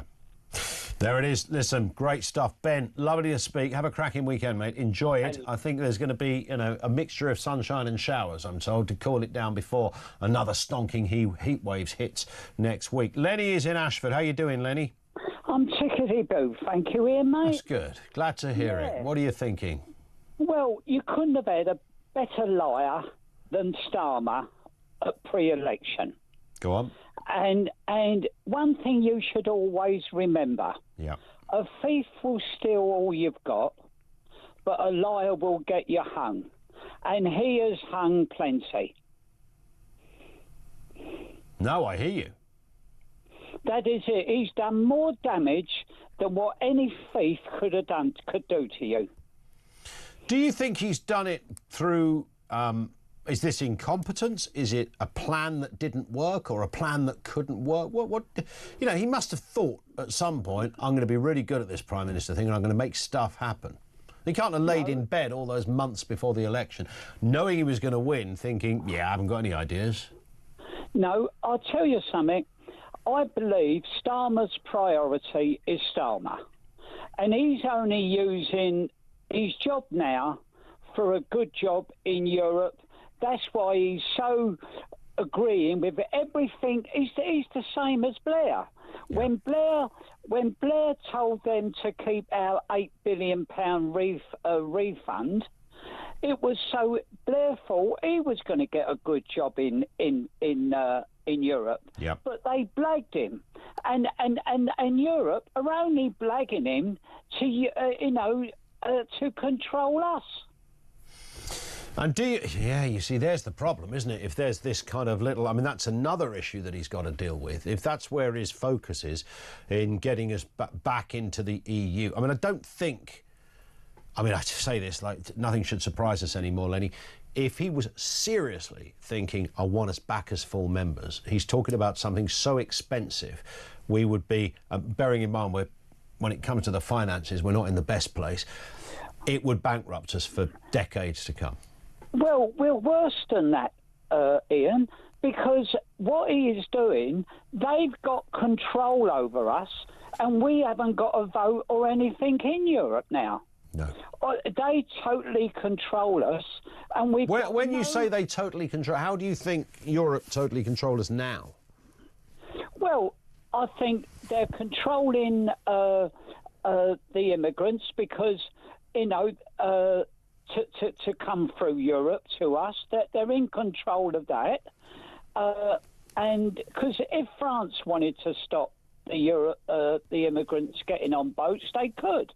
But it's all planned by Europe. Well, they reckon that the French claim they're stopping a third. I've just been looking at some video footage, which I don't know. The trouble is with video footage of migrants on the coast. Every now and again, people post these, and they're often from years ago, and they're not new. But this is footage of the French police slashing the boats, literally popping the boats before they leave. Now, many are saying, well, why didn't they do this to start with? I suppose the answer to that is these boats don't all leave from the same part of Calais. They could leave anywhere up the coast, so you've got to be there to do it. But if this is recent and it's a direction of travel, then maybe they're going to make something happen finally, Lenny. We will wait and see. I've got to move because we've hit the clock. Always good to talk, Lenny. Thank you. He's Lenny in Ashford. One here, you don't physically stop the boats, you simply take away the incentives, and 95% of the crossings will stop the next day. Yeah, I mean, there is that, isn't there? Even the French said stop the incentives. Tim says there's no such thing as can't, just won't or don't want to. Fair point. And one here from Mark. I beg to differ about Starmer. He's a narcissist and only worried about himself. The country is a poor second in his world. Yeah, he's banged on about country first, party second. That seems to be his mantra. Thoughts on that? 0344 499 1000. We've got a great piece coming up in just a moment as well about patriotic millionaires. Now, this is an organisation, I'll tell you more about it in detail in a few moments, that are essentially offering to pay more tax. Wealthy people saying if we paid more tax, it could raise tens of billions every year. What's not to like, and could it work? We'll discuss that in detail coming next on Talk.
Across the UK, on DAB+, on your smart speaker, on your smart TV, and on your side. This is Talk. This is Talk. This is a fascinating story, and it comes up in different ways, certainly on a weekly basis. You know, where do you take income tax from? How can you raise more without, penalising people, and not just people at the bottom, but those in the middle who are often really badly squeezed? And the direction of travel seems to be it's going to go in that direction again. Now, a survey by Patriotic Millionaires UK has shown most millionaires and billionaires would support wealth taxes. The organisation states that a 2% tax on millionaires over 10 million, so it wouldn't affect their 10 million, it's an extra 2% over the 10 million, would raise £24 billion for the economy. I would assume that's an annual thing. But no government has done this. We'll speak to the economist Maxwell Marlowe shortly, but first let's speak to Stephen Kinsella, a member of Patriotic Millionaires. Stephen, good afternoon to you, sir. Good afternoon, Ian, and thanks for making time for this. No, not at all. I think this is genuinely fascinating. I'm not going to delve into your bank account, but I'm assuming by definition you are a millionaire. Yes, and I prefer patriotic, actually. Yeah, indeed, yes. I'm happy to absolutely be corrected on that. So tell us about patriotic millionaires. What's the deal here? These are assuming, lots of people with good money and good incomes who are happy to pay more tax. Is it as simple as that? Yeah, it is. I think your introduction was very fair. It is as simple as that. It is people who live here, who are happy and proud to live here, who understand that there are many things that cause people to live here or want to stay here, such as, you know, our schools, our hospitals, our infrastructure, that's the safe society that we have. But all of those cost money, and that means tax. And so we're stepping forward and saying we are ready to pay our fair share. And as you say, we have a proposal for a wealth tax to supplement that. Just tell us how this would work, if you could, Stephen. Yeah, well, as you said, we said wealth over 10 million. So what would happen? It would be a 2%. And as you also said, yes, it would be annual. So anyone who has net assets of more than 10 million would pay 2% on the amount over 10 million. So to make it simple, let's say you have net wealth of 11 million. You'd pay 2% on that 11th million. So that would be, £20,000. But of course, as we know, if you have that 11 million in wealth, and if it's invested at all sensibly, whether in property or in other assets, it should have increased in value. Let's take a 5% rate, which doesn't seem unreasonable. It should have increased in rate or in amount by 500,000 or so. So even with the £20,000 flat tax, you'd still be £500,000 better off at the end of the year. So it's not going to cast a dent. I can only imagine that one of the arguments would be if this is about assets as distinct from income, that might be where you discover your first hurdle. I'm sure you've thought about this, but there might be some people, strange as it sounds, that have got 10 million quid's worth of assets, but not a great income. Yeah, and that is possible. And of course, I don't know what your viewers would feel about this, how many would put themselves in that category, or how many would say, look, it seems only fair if people have got that much in assets, surely they can find a way of freeing up the £20,000 that we're talking about if you're in that 10 to 11 million bracket, to make a very small additional contribution, one that won't make a dent in your lifestyle at all, but to help, because there are many who aren't in a position to do that. And as we know, the average wage is pretty low, and many people are not, are paying rate at 20% tax rather than the higher rate of 40 or 50. Could you not just propose a higher rate of tax on earnings over 10 million? Because there's plenty of people that earn over 10 million. Yeah, we could, and of course people look at that, but as again, you'll know well, because I know you've looked at this topic before, it can be quite easy for people who are high earners to take their income in different ways and avoid therefore paying the tax. I mean, I don't want to get personal about this, but I think it sometimes helps to give real examples. As I said, someone earning over 12,500 in this country starts paying tax at 20%. Well, supposedly Rishi Sunak, with earnings of 2.5 million, was paying an effective tax rate of about 22%. So smart people with good advisors can always find a way to diminish their tax bill if it's income tax. Whereas if it's an asset, it's tangible, solid, and there. Tangible, solid, hard to hide. If you own it, you own it. Of course, you'd have to declare. I mean, people can hide their assets, of course, but you'd then be defrauding the revenue, and that would put you in a wholly different position. The argument that seems to come against this, Stephen, and you'll be familiar with all of this, is most millionaires who don't have their money in tax havens and they don't do anything too dramatic. I mean, they might have a company, so they pay corporation tax as distinct from standard income tax, and then pay tax on dividends and things like that. But most would say, hang on a second, I'm paying an absolute fortune in taxes. I don't avoid any. I don't, try and open accounts in funny places or employ PricewaterhouseCoopers to do my books. I just pay my tax like anyone else. Some of them are even PAYE, for goodness sake. They'd say, I pay loads, and the idea that I should pay more is wrong. And also, where do you stop? You'd have to keep coming back just to the rich and go, well, you've got more money, we'll have some of that. Yeah, and we hear that. But what is interesting, and I think you referenced it, but we've done some polling on this, what we find is actually, interestingly, the vast majority of those who would be caught by our tax proposal are actually happy to pay it. It's a typical sort of British quality of fairness, really. They'll all say, I'm happy to pay it as long as everyone else is in the same boat as me is also paying. So we do see, like I say, a very high percentage who are in favour of it, and very few people, we've seen these studies or reports of people leaving the country, but the reality is we don't see that. We don't see many people fleeing because of relatively small increases in tax, because they have to weigh those against all the other benefits of living here. A lot of them, they'll have their kids at school here. Yeah. They like the culture, they like the life, they're not leaving. Stephen, have you got anyone in the world of politics that's going, that's a cracking idea, I'm going to get this one through? Not yet. I mean, we're working on it. Why is that, though? Because these proposals do come up, but if they are as I don't say this critically, but if they are this simple, and as you've laid it out, it's, you know, I'm not suggesting it wouldn't take a department to put it all together over there at HMRC, but it's a fairly simple thing to do. Why is there no politician, left or right, going, it's going to make 24 billion, darn right, we'll have that tomorrow?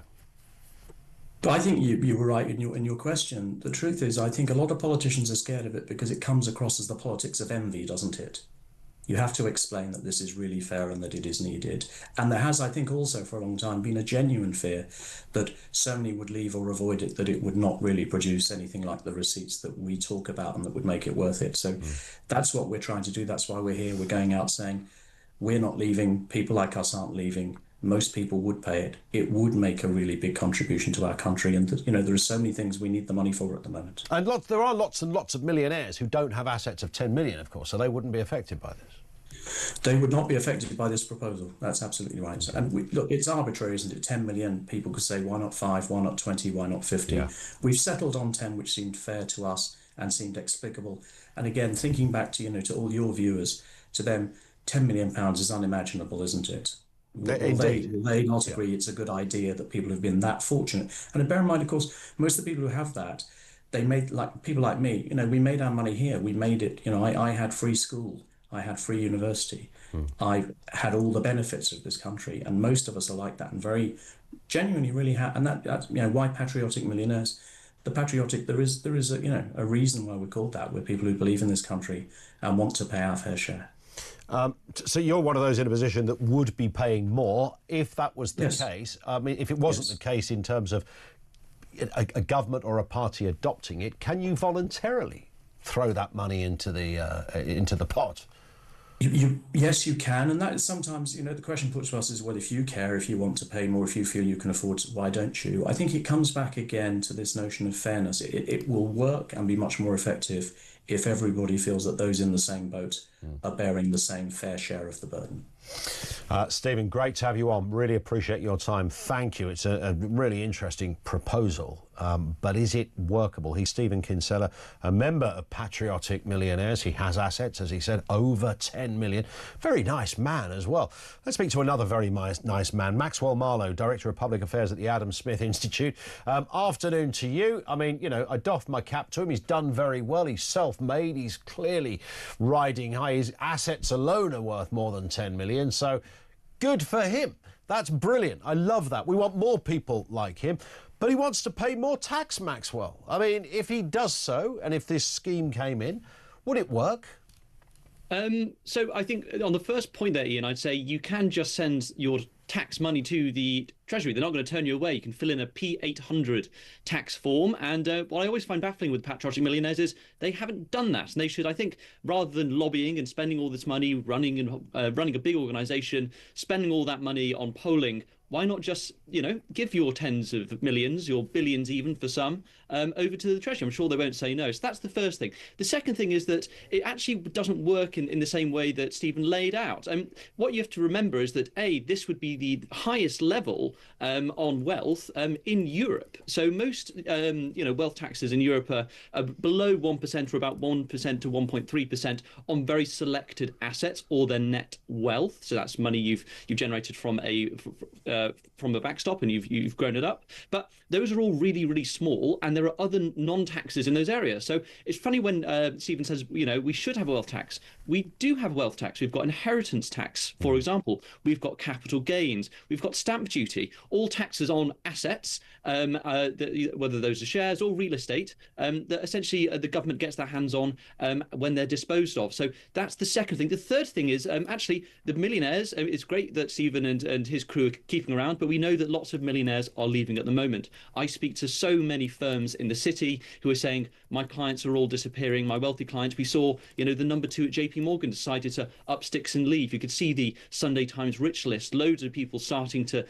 move off. And actually we're seeing, you know, some really big examples of this. And it's quite concerning for the Exchequer. It's why Rachel Reeves is now having another look at the non-doms tax regime because you know, more people have left than she was advised. Do you think there is, I mean, at the moment in the Treasury, they're obviously trying to work out, you know, how to get more money without breaking their own fiscal rules on not raising tax.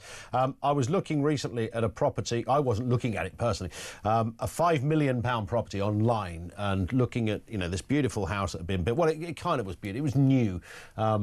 So it was new and beautiful in its own way. And if you had it as an additional house, your stamp duty would be £763,000, which, as you rightly pointed out, Maxwell, at the beginning, is a tax on wealth, right? I mean, that's already there. Is this an area, do you think, that the current government might have to look at in terms of raising taxes? Because they can't take it from the poorest because they haven't got any money. The only places you can go is areas such as this.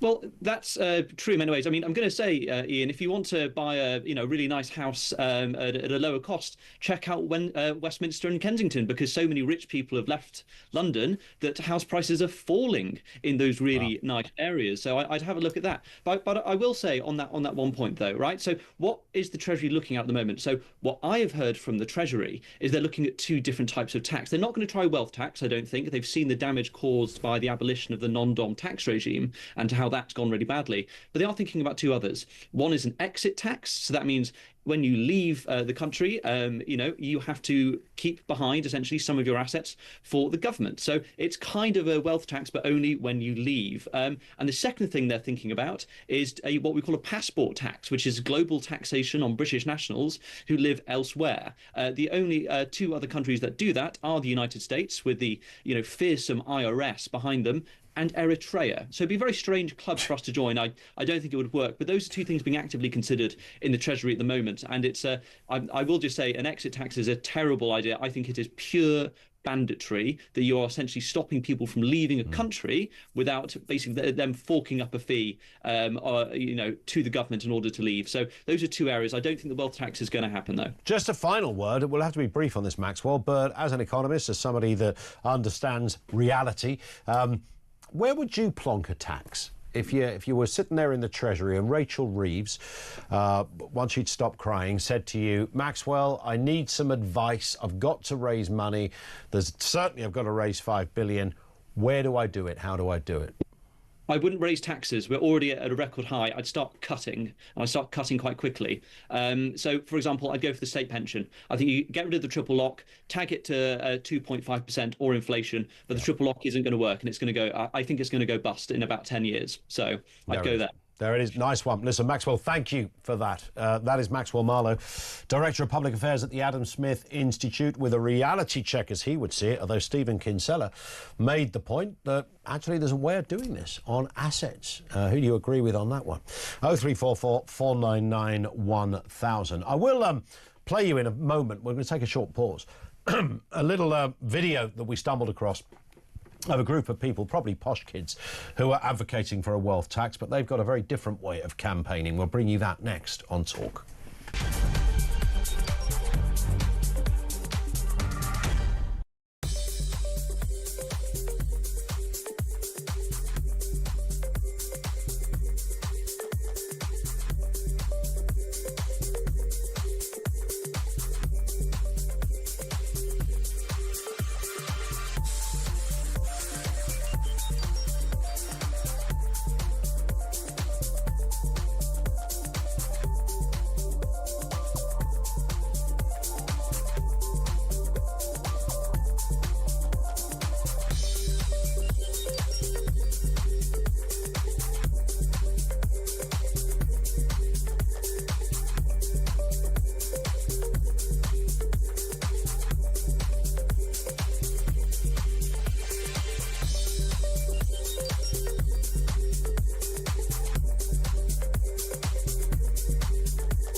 1 year on.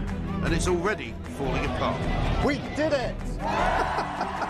Smash the people smuggling gangs. There is no deterrent. More and more migrants have come to Britain.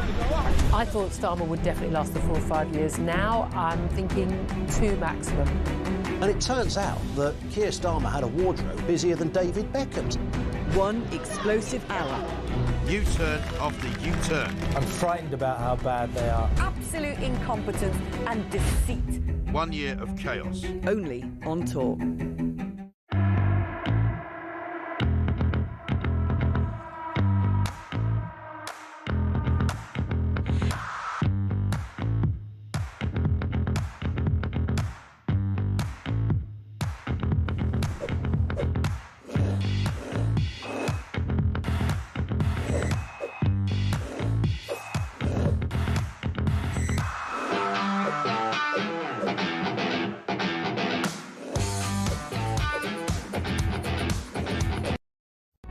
Across the UK, on DAB+, on your smart speaker, on your smart TV, and on your side.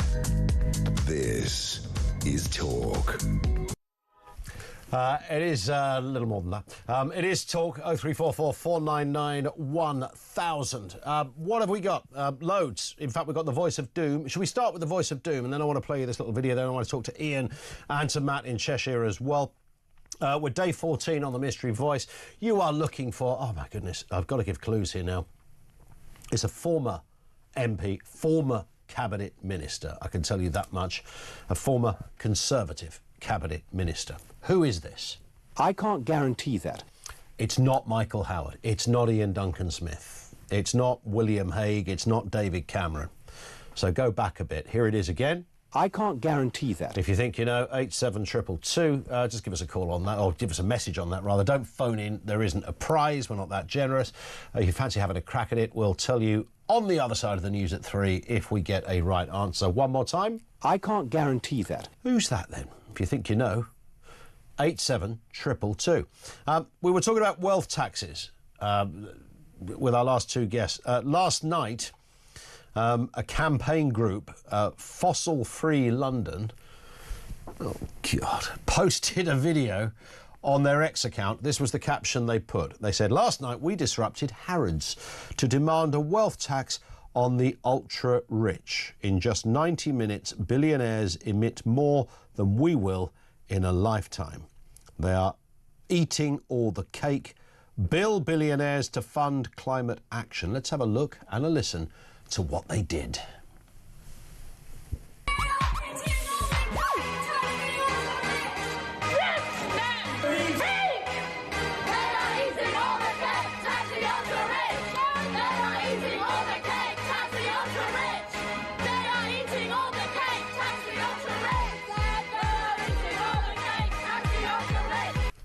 These people are pathologically mad. They are eating all the cake, tax the ultra-rich. They're eating all the cake, tax the ultra-rich. I mean, really? Is that the best they could have come up with when they were sitting there at Daddy's Cotswold dwelling, coming up with, hey, what do you think, Jemima? We've got to have another, I know. Hey, Tarky, have you got one? Tarky thinks we should do tax the ultra-rich because they're eating all the cake.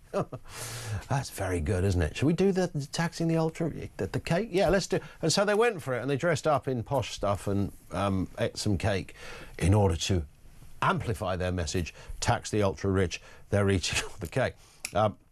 Without actually thinking the ultra-rich are paying for all the cake. That's the first point that I think we need to put in here. All of our systems mostly exist because of the sheer amount of money that comes from the ultra-rich. They pay more tax than anyone else. We can argue, I know there's a percentage argument that, 20% for that group is different to 20%. But overarchingly, the amount of sheer physical cash that builds that big mountain in the Treasury, most of it comes from the ultra-rich. And then the next biggest portion comes from the very rich. And the next biggest portion comes from the rich. And so it goes on. So don't you worry. Rich old duffers are paying quite a lot of money already. Don't confuse some kind of Russian oligarch or a Chinese plutocrat who is somehow escaping paying their fair share because they've got Cayman Island accounts all over. Those people are very rare in comparison to the average millionaire who's doing all right. They pay a lot of money already. But anyway, they seem to... I think the people in Harrods got rid of them in the end.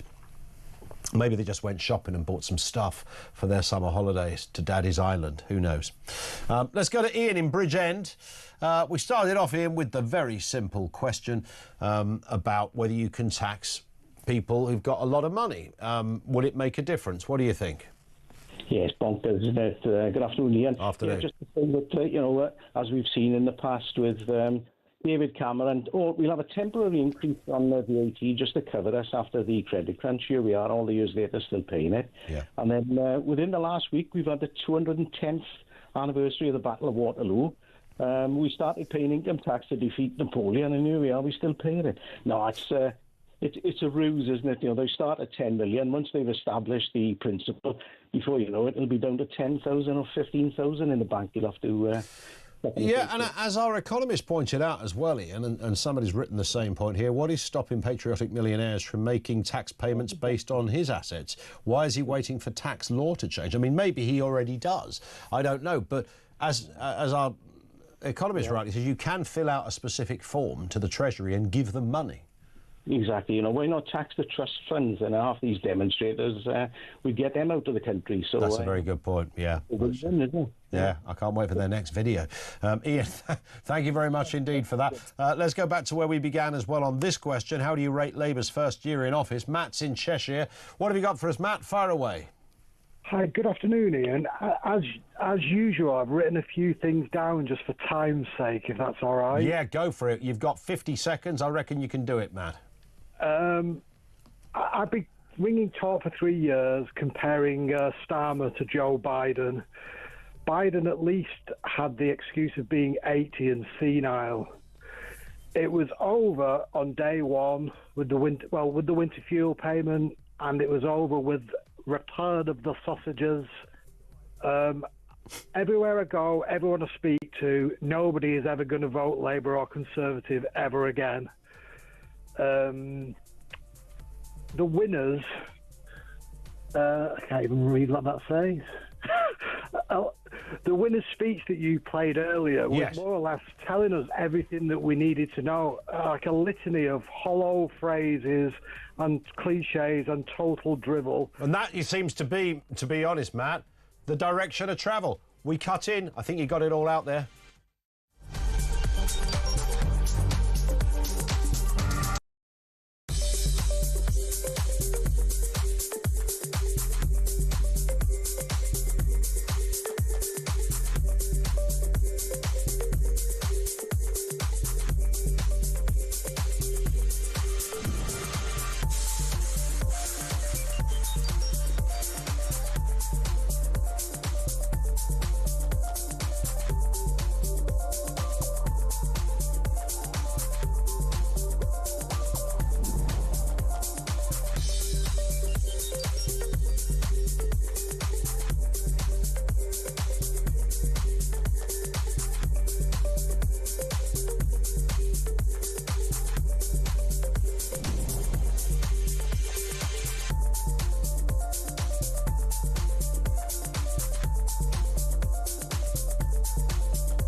across the UK. On DAB+, on your smart speaker, on your smart TV, and on your side. This is Talk.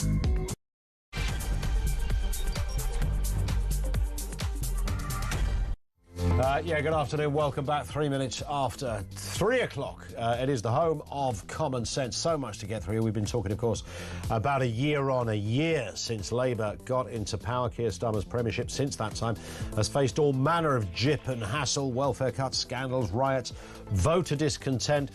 Labour even losing ground to Reform UK. There's been policy collapses, market instability, but in fairness, and in the interest of good journalistic balance, I'm asking the question, how do you rate Labour's first year in office? I want to hear all parts of the spectrum on this. We'll have more comment coming up shortly. Ed Miliband's plans to double England's onshore wind capacity by 2030 suggests easing restrictions and repowering turbines. This is despite the Conservatives' warning on reliability risks on that. What is the truth? We'll have more to come on that. And we're also joined by the authors of My Mother's Murder, a daughter's 35-year search for the truth. This is an extraordinary story. You won't want to be missing it. Around about 25 minutes' time, we will speak to the authors. Details on the way, everything you need to know, all the breaking news right here on Talk. Before we go any further, let's do the voice of doom. The voice of doom. Yeah, we played you this voice. I can't guarantee that. It's gone on for 14 days. These are some of the guesses. Enoch Powell, no. Geoffrey Howe. I mean, that's not Geoffrey Howe, is it? I mean, he's got a very distinctive voice. But, you know, in the absence of anything else. Chris Patton, no. Cecil Parkinson, it is not. Norman Lamont. Malcolm Rifkin, no. Somebody said Boris Johnson. Can we hear that voice again, Dave? I can't guarantee that. I mean, at what point would you go, it sounds just like Boris Johnson? I mean, you would literally say it sounds nothing like Boris Johnson. No. John Gummer, remember him? No. Michael Fabricant, no, who was never a cabinet minister, by the way. John Knott, no. We have not got a winner, which means it rolls over to... I'm not here on Monday. There's good reasons, by the way, why I had a couple of days off recently. That's kind of almost it for a while. But Alex Phillips is here. So the Voice of Doom returns on Tuesday. On Tuesday, you can hear this voice again. I can't guarantee that. And if you think you know who it is, stand by. Now let's move to this story. The government aims to double England's onshore wind capacity by 2030. By the way, 2030 is like 4 and a bit years away. This is Labour lifting restrictions on easing planning for residential turbines. Miliband's strategy includes repowering old turbines, selling excess power, but Conservatives warn of energy reliability risks. Let's speak with James Woodheisen, journalist and broadcaster, who regularly helps us out on these kind of stories.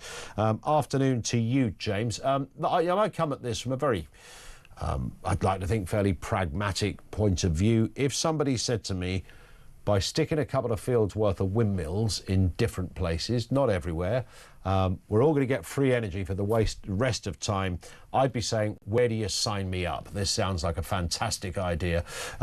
However, I've got a funny feeling that it's not as straightforward as that. Well, it's not, Ian, you're quite right. I mean, the first thing to realise is that lots of people live in blocks of flats, so they are not going to be putting up wind turbines unless it's at the top of a block of flats, and then you're going to have a lot of wiring and stability issues bound up with that. But I've just been looking at the onshore wind task force strategy that has just come out from our learned friends at the Department of Climate Change and Energy, and they don't actually mention gardens or roofs or even residential buildings, but that's apparently, despite them not mentioning it in 84 pages, apparently where they want to, the authorities, Miliband, wants to allow people to put up turbines. The problem is that the wind speed in London is about 20 kilometres an hour, and out on the sea, it's more like 60 kilometres an hour. So what Ed Miliband likes to call his muscular industrial strategy is really a rubber band empire he's trying to put in everybody's garden, on everybody's roof. It won't generate any electricity. It will certainly be interfered with by other buildings and low wind speeds. And if we're really thinking that your plot of land, Ian, where you live, can generate energy as efficiently as a nuclear power plant, and therefore you'll be selling your energy to the national grid and they'll be paying you handsomely for the privilege, none of that's going to happen. They've no idea what they're talking about. Neither the physics nor the economics supports this ridiculous move to make neighbours fight over wind turbines that block the view. I think Tony Hancock used to have a sketch, the old comedian, "A Pig in Every Home" was his election platform.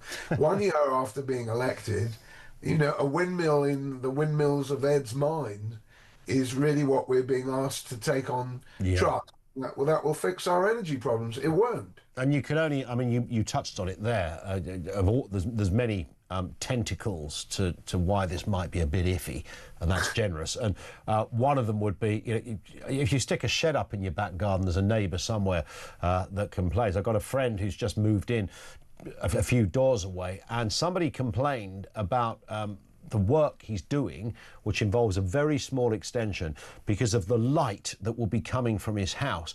And what's interesting, and I said, oh, is it the fella just over the way there who can, you know, sort of backs onto your house? He went, no, it's a bloke down the road. I said, down the road? So he doesn't even live near you. And he's having to jump through hoops. And that's what happens. So you haven't got to do very much to upset somebody. Start sticking windmills in people's gardens. There's going to be carnage out there. Well, that's right. And, the more and more people you and I know are subject to property disputes with landlords, neighbours, tenants, litter, you name it. Why? Because British capitalism's all about property. It's not about making things. It's about celebrities and brands and houses. And houses cause a lot of aggro.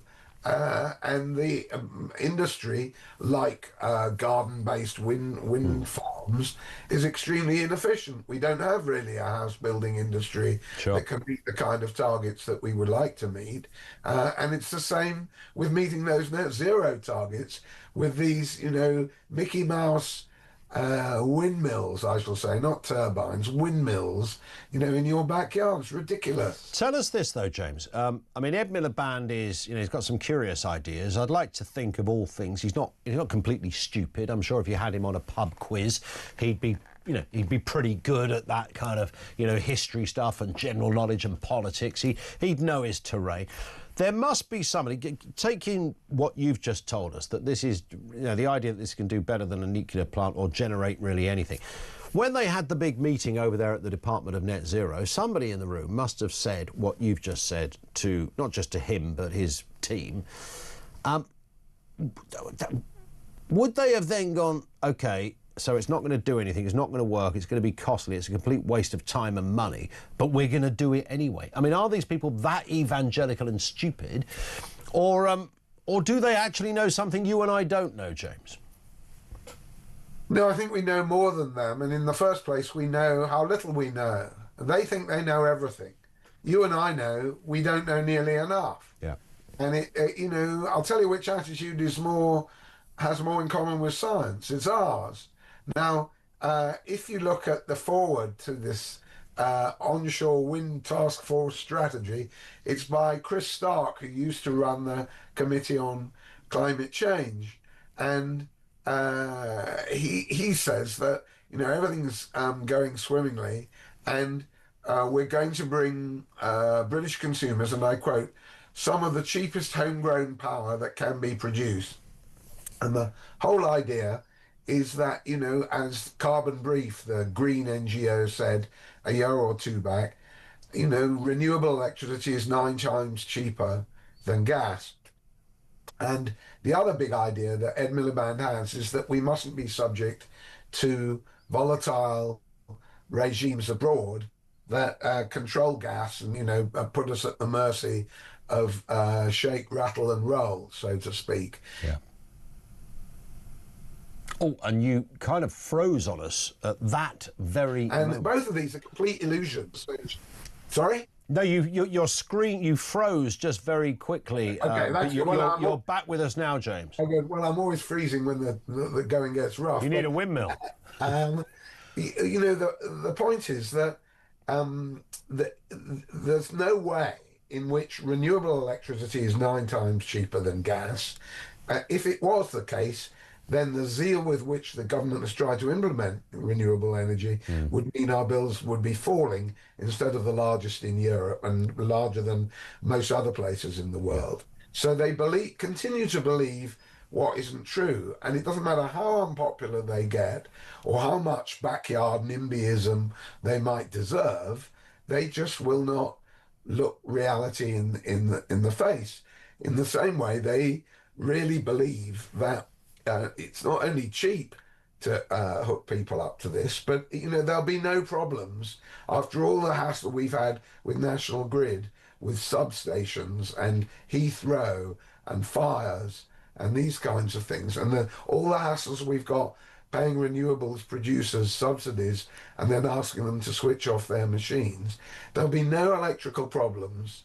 There'll be no problems wiring up the wind turbine near your garden shed and hooking that up to the grid. It'd be a complete breeze, Ian. Yeah. And everybody on your street, 30 other people with wind turbines, will hook up to the grid, no trouble at all. We'll have the plumbers in and the utilities, we'll dig up the road, and it'll all be done in a trice. So why are they continuing to say, even though it's unpopular and nobody can believe them, that black is white? And the only answer is, there's nobody in the room that you hope for.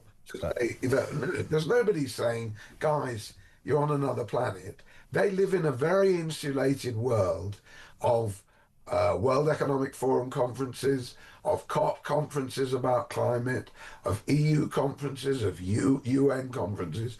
They're the people they want to impress. They're not bothered by the physics. There's going to be a point, though, isn't there, when taking your point, an argument that you've brilliantly advanced, James, there will be a point when they have to concede, when everything they've said would work clearly and demonstrably isn't working.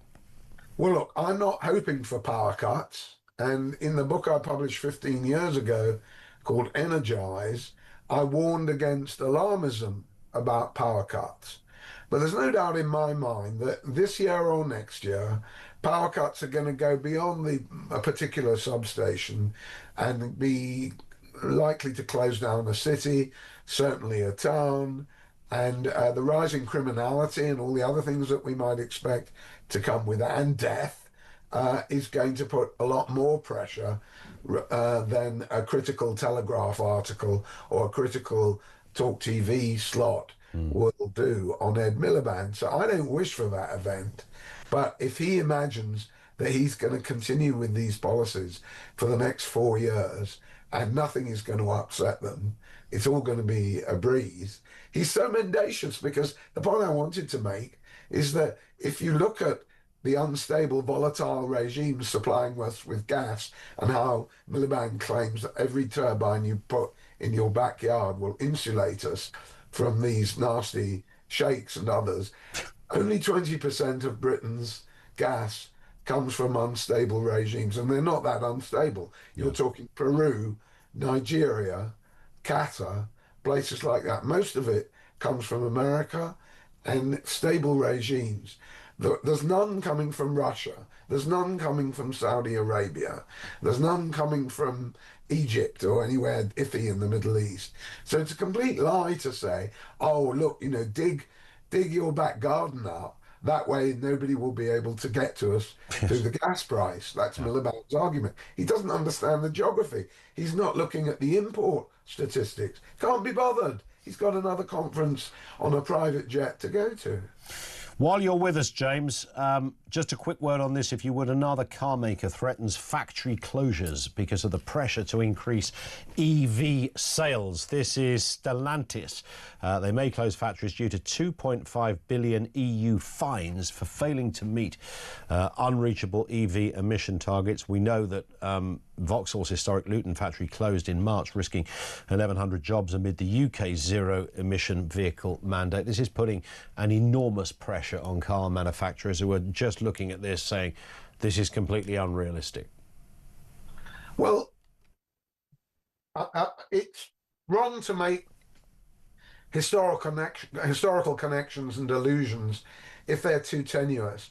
But I have to say that the target mentality, which in fact we inherited from Stalin, or some people did, especially Labour and Tony Blair, they inherited the idea that if you set a target and you go for it, that's the way to move ahead. And you can't say that the Stalin sort of 5-year plan activity was really obviously duplicated in the United States. But if you look at post-war American management theory, particularly in the 80s and 90s, an important piece for the Harvard Business Review called the Performance Management Manifesto. And it's all about key performance indicators. You set the indicator, KPIs, and you're going to do it. That's how good management works. If it doesn't get measured, it doesn't get managed. Yeah. But the problem is that Stalin measured everything and achieved very little. You can measure a lot. You can declare a target, as Ursula von der Leyen and Ed Miliband have done, for moving over to electric vehicles. But if people aren't buying electric vehicles, then you're in the target setting business, not the car business. Yeah. Why? Because you've got no engineering, you've got no mechanics, you haven't really even studied management theory, let alone the marketing problems that electric vehicles, until the Chinese came along to take everybody to the cleaners. You've not studied any of that. You think that the world works by magic, that if you're a lawyer like Tony Blair, like so many, Olaf Scholz, all of these people, you put out a piece of paper and then reality will conform to it. Doesn't work like that. No, but it's amazing how people are, hooked up. That's almost a religion in itself, isn't it? Target hunting. Gordon Brown loved a database. He loved to issue these sort of diktats that where this percentage of this will be achieved by that percentage of that. And as you rightly say, it is a completely anti-intellectual way to tackle any problem. You can have aspirations of expansion, but you're bang on about this. And I certainly think the automotive industry, James, are going to really, really have to have a rethink on this, because this is seems to be spreading its way around the globe at the moment. We will speak again, James. It's always lovely to have you on, sir. James Woodhuisen, who is a journalist and broadcaster on these very issues. Thank you to him. Are you prepared? We often talk to people who've got solar panels in their garden. I mean, some of these things can work for you. We all get that. If you've got solar panels on your roof and it's functioning and it works, and you can sell some of the surplus electricity back to the supplier, so you're not really paying anything, as long as you were able to somehow come up with the readies in the first place, and that's not cheap. It's getting a little cheaper, but it's not cheap. Then great, trebles all round, it's brilliant. But every house, a windmill? I'm sensing there's a stinker for Miliband coming around the corner. 0344 499 1000. Back with more from you coming next on Talk.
supposed to read it right now? Yeah, please do. I will do. I've got to tell him what your reaction is, so I need to know. I need to know. He is a great gentleman. A great, great gentleman. There he is with that hand. I've got to tell him my reaction, but it's letter, please. I mean, just horrific, isn't it? And then he goes with the hand. He puts his hand on his shoulder like this, and it's like, it's just too long. It's there too long. It's like literally just, if you want to touch somebody on the shoulder, fine. Don't leave it there. It's not good. Across the UK, on DAB+, on your smart speaker, on your smart TV, and on your side. This is Talk. Jill says, reference windmills, a razor-sharp metal blade spinning around in my garden with my 3 kids, a dog, the window cleaner every week, and the Amazon delivery driver, and then it goes dark at 4 p.m. in the winter. What could possibly go wrong? It's a very good point, actually. You can only imagine. Like, mine would be trying to shin up the pole to get to the top or whatever. I don't know. They used to. There are domestic windmills. I don't know how big they are. I don't think they're like a... You know, I think they're still quite big. They're not like the stuff you see in the countryside. They're about 100 feet tall. They're not that. But simultaneously, I don't think they're 3 feet tall either. I think they're quite a chunky bit of kit. And there's so few places you could put them on housing estates. Where would you put them? Where'd you put them all? And then connecting them up. And then connecting all of them up to the overarching connection. One in here, doesn't say who it's from. Why on earth aren't we using tidal, wave or tidal power to generate electricity? It's all around us, guaranteed night and day, and won't be seen. There is an answer to that, isn't there, apparently? Isn't there a... I can't remember what it is, that which sounds a bit daft even raising it, but I'm sure when we've said it before, someone's gone, yeah, that does look like a good idea, but these are the reasons why we don't. I'm all ears. On millionaires paying more tax, Dave in Dorset says, I wonder how many of those in the House of Lords have over 10 million quid. They don't pay tax on the 320 a day for taking their seat. I pay tax on my state and Navy pension added together. Grossly unfair. I'm not sure. I thought they did pay tax on their daily allowance. But maybe they don't. Maybe it's just seen as an allowance rather than a wage. Because they don't have... Yeah, that's a good point, actually. Perhaps they don't. Because they don't have to go every day. It's handy if they do. And they don't get paid unless they go. And you can't go in and just leave again. No, apparently they don't pay tax. Well done, Dave, for pointing that out. I had never clocked that point. Maybe it's because of the ad hoc nature of... Well, no, Finn, OK. Finn, the producer's just gone, no, I clocked that point. But Dave said it in his text. Dave said they don't pay tax. So Finn double-checked it to say they don't pay tax. I guess it's because of the ad hoc nature of, you know, you can go in on a Monday and not on a... I don't know. So it's an allowance rather than a wage, clearly. And actually, I thought it was a bit more than 320. Is it still 320, Finn? I thought it was a little bit more. 342, apparently. 342 quid a day. But you know what? If you're one of those retired old duffers and you went in twice a week, just twice a week, 680 quid. So over 30,000 a year. But where else would you... And tax-free. That's all right, isn't it? You'd probably only need 1 day, most. You'd be all right with that. That's all right. I get paid 17 grand a year for 1 day's work. But then, in fairness, most people who are in the upper house do actually want to do something. They just don't have anyone to... There's no HR department. There's no one going, hey, where were you this morning? Literally no one. Not even any constituents when you're at that level. John's in Sutton. John, back to the question. How do we rate Labour in the first year? What are you thinking? Good afternoon. Absolutely terrible. Go on. Good afternoon, Ian. Yeah, they're absolutely terrible. I mean, a nightmare, especially for the people that voted for them. Yeah. Imagine how they're feeling right now. I mean, are they defending them? Do you think they would defend them, the people that that voted for them? Do you think they, you know, the die-hard Labour people would go, no, I think he's doing all right? Oh, yeah, of course they will. But the recent surveys, 1 in 3 have said really wish they'd never voted for him in the first place. 1 in 3. I mean, that's a terrible place. That's a terrible place to be 1 year down the line, isn't it? Yeah, of course it is. Yeah. The problem is we can't get them out, can we, until 4 years' time. But about the boats, Ian, you know, Yeah. there must be an unwritten agreement for Britain to take them. Yeah. To take these migrants. There's got to be, because the EU said they wanted all the other EU countries to take their fair share of migrants that are rocking up in, like, Spain and Italy and Greece and that. And apart from sort of Hungary and Poland, I think they'll sort of put their foot down and say we don't want any more. I think even Germany are starting to say we don't want any more. Wow. I think we've been part of it. And, you know, like the Europhiles in Labour and the Tories have. It's an unspoken, unwritten agreement. Oh, all right, well, we won't do that much to stop them if you want to send them over to us. Sure. Something. Do you think that Starmer is relaxed with that? Oh yeah, he really does share the like Franco-German vision of a European superstate. Yeah, they're his boys. The European superstate. But he could never, I mean, even by his standards, John, he couldn't go back, could he? Because, I mean, it would cost trillions to get us back in. No, but, you know, as long as he keeps them happy. They want us to take migrants, we'll take migrants. You know, we'll do little or nothing to stop them. Yeah, I mean, this deal with the French, 1 in, 1 out. I mean, what's that all about? No, the aspiration of the British people is 1 out, none in. You know, that's... I know. Well, doesn't everybody know that? Well, Reform UK is net zero immigration, isn't it? It's the only net zero they're interested in. 100%. For them, I can assure you. Yeah. Well, Macron is over here next week, comes on Tuesday for a state visit for 3 days. Maybe we'll get some clarity.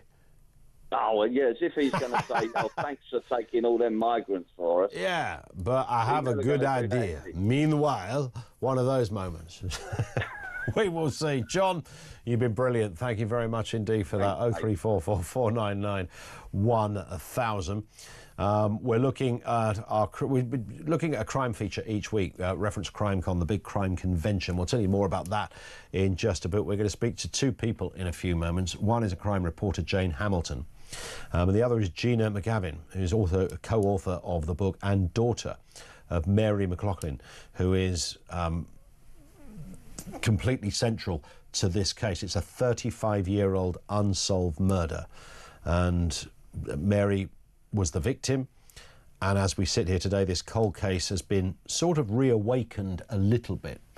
But we'll give you the details on this. It's a fascinating story, and it's coming your way in a few moments' time.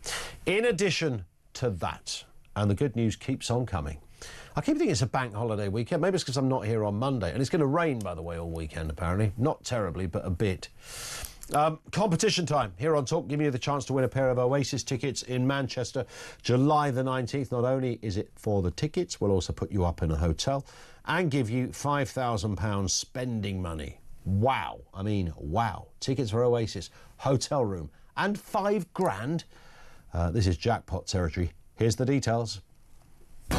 On iArcade, you have to be over 18 to enter in the UK, excluding Northern Ireland, for the chance to win a pair of tickets to the most electrifying rock and roll reunion of the century, a hotel stay and £5,000 spending money. Text the word WIN to 83338 by Monday the 7th of July at 11 p.m, and you'll be entered into the draw to go supersonic this summer. Text costs £2 plus 1 standard network rate message. You must have the bill payer's permission, or post your name and number to Oasis Prize Draw, PO Box 3190, Colchester CO2 8GP. To arrive by 5 p.m. on the 10th of July. This is a TalkSport limited promotion run on TalkSport, Talk and Virgin Radio UK stations. Full T's and C's at talksport.com. Good luck, yeah? Sorted.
across the UK. On DAB+, on your smart speaker, on your smart TV, and on your side. This is Talk. It is Talk, 25 to 4. Loads more still to come. We will go back to your comments shortly. Now, each week, in association with CrimeCon, the world's #1 true crime event, we delve into the minds of criminals, those who chase them, unsolved mysteries, unsolved crimes, from psychology of offenders to forensic breakthroughs and the fight against wrongful convictions. We're bringing you the gripping insight from some of the biggest names in true crime. This week, we're taking a look at the murder of Mary McLaughlin. Joining us today is the daughter of Mary. That's Gina McGavin, and also crime reporter Jane Hamilton, who co-authored the book My Mother's Murder, a daughter's 35-year search for the truth. Good afternoon to you, both of us. Let's just start, firstly, Gina, and good afternoon, and thank you for being with us. Just tell us, if you can, I know this is a long story and it's still a distressing one. Clearly, this is about your own mother. Just explain what happened here. Well, 1984, my father had died in September. A few weeks later, after he was buried, I got a phone call to say my mother had died, but she had been murdered. And I found that quite difficult to take in. And it was a shock, really obviously was a shock to me and shock to the whole family. There was a large-scale police investigation. They couldn't find anyone, and they've exhausted every avenue that they had looked at, and sadly no one had came forward, and they couldn't pin down whoever it was that committed the crime. So it lay unsolved for a long time and had a devastating impact on the family and even my children who are now grown up. But I didn't give up. I thought, I'm keep going. Sure. We need answers. Was there nothing? I mean, no possible motive, no possible reason, no possible suspects? I think the police had their suspects, and within the family unit, we were doing the amateur detective, what, why, who, could it be, even looking at each other, could it be, did they have this reason, did they have that reason? We couldn't find a valid enough, there's never a valid enough reason, but we just couldn't come to terms with it, and we just never got answers until eventually the perpetrator was caught and convicted through DNA technology. Tell us a little bit about that then. What happened and how long did this take? Well, the police apparently looked at it 4 times over a space of, from till 2009, and we didn't know, the family didn't know the police had been looking at it, but I repeatedly went into the police station to ask updates, things that I'd heard within the family, things that I'd kept notes of, things that I felt were relevant that could contribute to maybe solving this. I became a sleuth, really. Did you have your suspicions? Yes, I did. I had my suspicions it was in the family, or someone closer within the family knew of the person. There was a connection somewhere. General consensus is within the family, even myself, that my mother would never have let anyone that she didn't know into her house. And I know on an occasion that I did visit my mum one afternoon. She was expecting me. I had to knock on the door and I had to shout through the letterbox who I was before she actually opened the door. So we're just sure that she wouldn't have let someone she didn't know or had met, or someone knew a friend of a friend could say to her, "Oh, I knew your mum and I knew your sisters," and she could easily be befriended and let someone in. But someone almost certainly knew who killed my mum all those years ago, and yes, there was a lot of suspicious things circling around. So this was 35 years until justice? Yeah. Well, it's more than that if you take into consideration from when Graham McGill was charged and till he appeared in court and finally convicted and sentenced. So, it's a long time. Tell us about the person responsible for your mother's murder, connections to the family and possible motives. Well, he had no known connection for definite within the family, but we believe there was a way that he knew someone within the family, but not too well on a casual basis. And he has went and sought out my mother and followed her home and murdered her, but it doesn't make sense. It just doesn't make sense, because he was out on prison release for 2 days and he was due to be released, and his prison was in Edinburgh, so he takes his 2-day leave and comes into Glasgow and accidentally or just goes in, bumps into my mother and follows her, and it just doesn't all add up to me. So I kept picking away at everything that I heard, and I kept notes of everything till I got to the stage where I felt I was getting nowhere with the police. Obviously, a cold case had been going on a long time. Memories got lost, people die, people move on, people's allegiance to each other move, and they would shift. And I just thought, I'm not giving up. Yeah, there was days where I was down and I wanted to give up, but then I would get back up again and say, no, there's nobody fighting for her, there's nobody fighting her corner, and if I leave this, I need to keep, it was just a drive within me. And so when the police eventually arrested this man, on what basis did they do that? On the basis of, as far as I know, to my knowledge, it was the DNA evidence. They had a much more advanced evidence for DNA that they could detect from, maybe 2009 or even 2014. They had a much more advanced technology system. There was a cigarette end, but the DNA, it proved McGill was in my mum's house, the DNA and cigarette end, but that wasn't enough to bring a conviction, because it could have been sitting in her house having a cigarette with her. It didn't mean he killed her. So they really had to have hard evidence, and there was no way out, no escape from the truth. And they found it inside the knot, the double-tied knot of the DNA of her dressing gown. Up to that point, I didn't actually know, because there was different things going around. It was a pair of tights, it was this, it was that. But so your mother was strangled, is that right?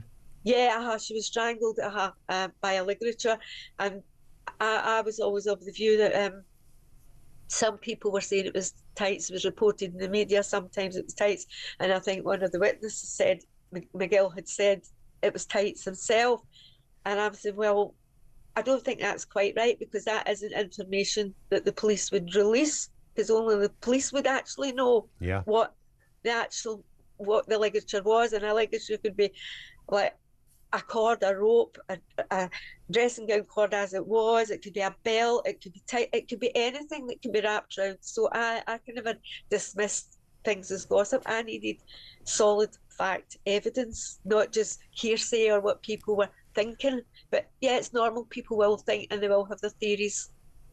And was there any, during the court case, was there any established reason that this man killed your mother? It came down to it that it was a by chance meeting, that he was out on his 2-day release and got chatting to my mum in a pub and followed her home. I don't believe it's a by chance meeting. I've never believed it, and I never will believe it. But I do believe he obviously killed her, but I don't believe it was a by chance meeting. I believe that he knew of her, he was introduced to her at some point, and that my mum's murder could have been solved many years ago if the person who introduced McGill to my mum's company had said, given the information, and I believe that person's deceased and have taken it to their grave. Yeah. But I've believed that since way back. My mum just wouldn't have done that. Tell us about the court case. This man, I have to assume, was sentenced to life in prison? Yeah, sentenced to 14 years and in prison, and at the time I think he was 59 or 60, and he likely never come out. Well, 14 years is what? Nothing, because my mum had 11 children. 14 years added on, and time off for the time he'd already spent waiting. And yet all of that family were totally devastated, and we can't get back. Each and every one of us, 40 years of our lives were taken. We couldn't, and a lot of them couldn't. He's still in prison now? Yeah. Have you ever, I mean, these thoughts must have come to you, have you ever tried to contact him to find out? I did. I couldn't get any information from the prison service of where he was sent to prison. We tried it. Victim support tried for me on my behalf, and writing to the prison service, because I would like to ask him to his face, you know, what's the reasons, just why? To say that, you know, why apparently, you know, at the trial, his ex-wife, who's now deceased, said he said he just wanted to know what it felt like to kill somebody. But it's like, if I did get a chance to meet him, I don't know how it would be. I wouldn't know if it would be beneficial to me, if he's maybe some kind of psychopath. Maybe he would take great joy in me. Well, that's, yeah, I mean, we've seen this with previous cases, the Moors murderers and people like that who didn't ever want to speak, and in fact there was a curious, perverse kick out of withholding that information. Listen, Gina, we're very grateful for you coming on. I mean, it's an extraordinary story, and whilst there is a level of closure for you, I don't imagine that's the sort of thing you ever really get over, but your diligence and your investigative powers were clearly alive and well all of those years, and I'm pretty sure your mum would have been proud of the fact you never gave up. Well, you can't, you know, and it's for me, for anyone, hopefully, that never finds themselves in this situation, that they have the strength to keep going and keep going, because you need the answers, but it'll never replace my mum, it'll never replace the lives that it's affected. But yeah, here we are now, and you know, I have to try and move on from that, but it's not closed. Indeed. Gina, thank you. Gina McGavin, author and daughter of Mary McLaughlin, who was murdered. 35-year search for the truth. Let's speak with Jane Hamilton. Jane is an award-winning crime reporter, 25 years experience in all sorts of areas of this. Jane, tell us why this story was interesting to you. Gina, I felt sorry for her. You know, that she was clearly struggling with the circumstances of her mum's death, and you know, I could see that it was something that had affected her whole life. I've dealt with hundreds of murders in my career, literally hundreds, and there's only a few stories that will stay with you. You know, you can't possibly, you know, take them all to heart. You've got to do the job, close the door on it, and walk away. And Gina's story just stayed with me. We kept in touch. And she told me that she wanted to self-publish a book about her mum's murder. And she said, you know, you have a look at it and, you know, tell me what you think. So I had a look at the manuscript, and, you know, it was, a lot of the story was there, obviously. And I said to her, you know, I think you should do a proper job on this and, you know, get your mum's story out there. Mary McLaughlin never made the front pages. You know, maybe she was one of the forgotten women that just didn't suit the editors of the day to, you know, be the main story of the day. And I just always felt that that was a shame, you know, that working class women like Mary are quite often forgotten. You know, their face don't fit, their lifestyle doesn't fit. And, you know, it rankled with me for a long time. So, you know, Gina and I have been in touch nearly 10 years now. And the book is, you know, the result of that 10-year friendship. You know, where, you know, I know this case inside out, and I was able to take Gina's words and become her voice for that. Incredible. And it kind of needed an experienced journalist like yourself to be able to do that. And as you rightly say, something I feel very strongly about, a working class woman 35 years ago, nothing to see here. I mean, that's outrageous, but that is often how, sadly, these things pan out. You put the book together, it's become a BBC documentary. Just give us your view then, Jane. We heard from Gina that, you know, she thinks this was not quite a random attack, and no motive was ever really, other than the suspicion that this man wanted to know what it felt like to kill someone. That is, sadly, a thing that does happen. What's your take on all of that? You know, I do believe that McGill's introduction to Mary wasn't random. We know from her habits that she was a creature of you know, habit. She would go to the local pub every night. She would mix around people she knew. She was well known in Partick, which is not in the centre of Glasgow. So when you think about it, a prisoner travelling from Edinburgh 60 miles in the 1980s, where, you know, transport wasn't as frequent as it is now, he's got 2 days left of his home leave, and he decides to go 60 miles to Glasgow, to an area that's not particularly well known. Why?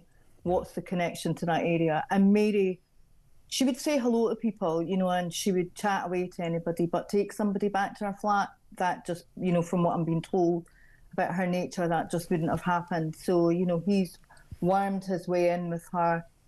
I just think Gina, you know, is desperate for an answer. She's desperate to know why he murdered her mum, and as you and I both know, sometimes those answers just don't, you know, become clear. Guys will kill for the sake of killing. Would it benefit her to know if for definite if somebody in her family was involved? I don't think so, because that in itself would bring a whole new torment to the, you know, the suffering she's already feeling at the moment. So, you know, I think that the book was a way for Gina to find some sort of closure and to come to terms with what happened, and to understand that she's probably never going to get the answers that she's looking for. Yeah, well, listen, I mean, great journalism on your part, Jane, and as you know better than me, you've been in the journalism game for many, many years.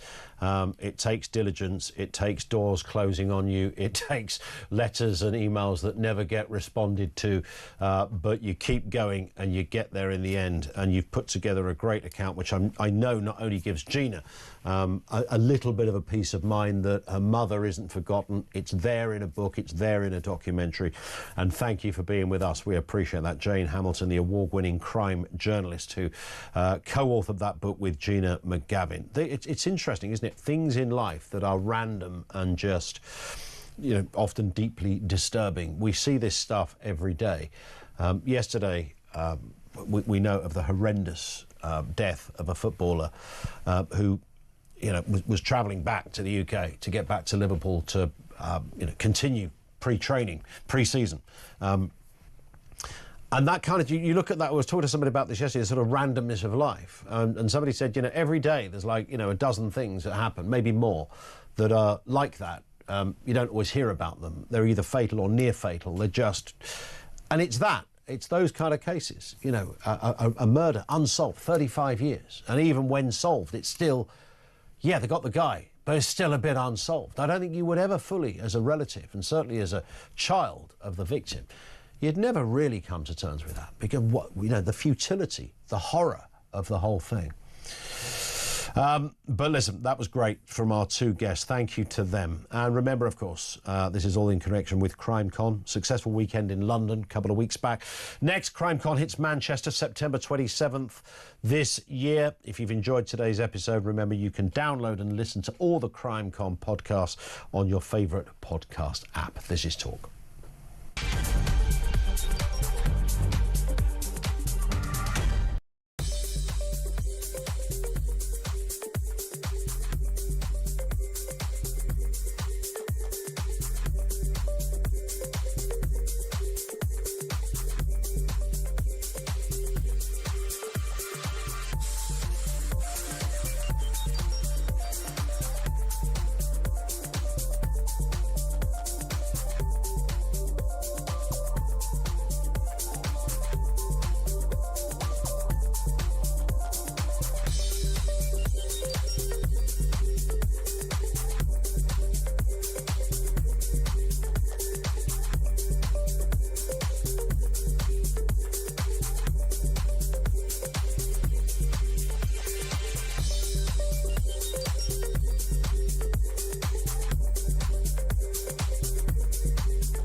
supposed to read it right now? Yeah, please do.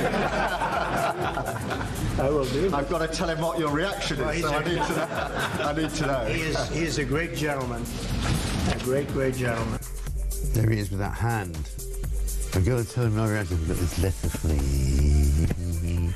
I mean, just horrific, isn't it? And then he goes with the hand. He puts his hand on his shoulder like this, and it's like, it's just too long. It's there too long. It's like literally just, if you want to touch somebody on the shoulder, fine. Don't leave it there. It's not good.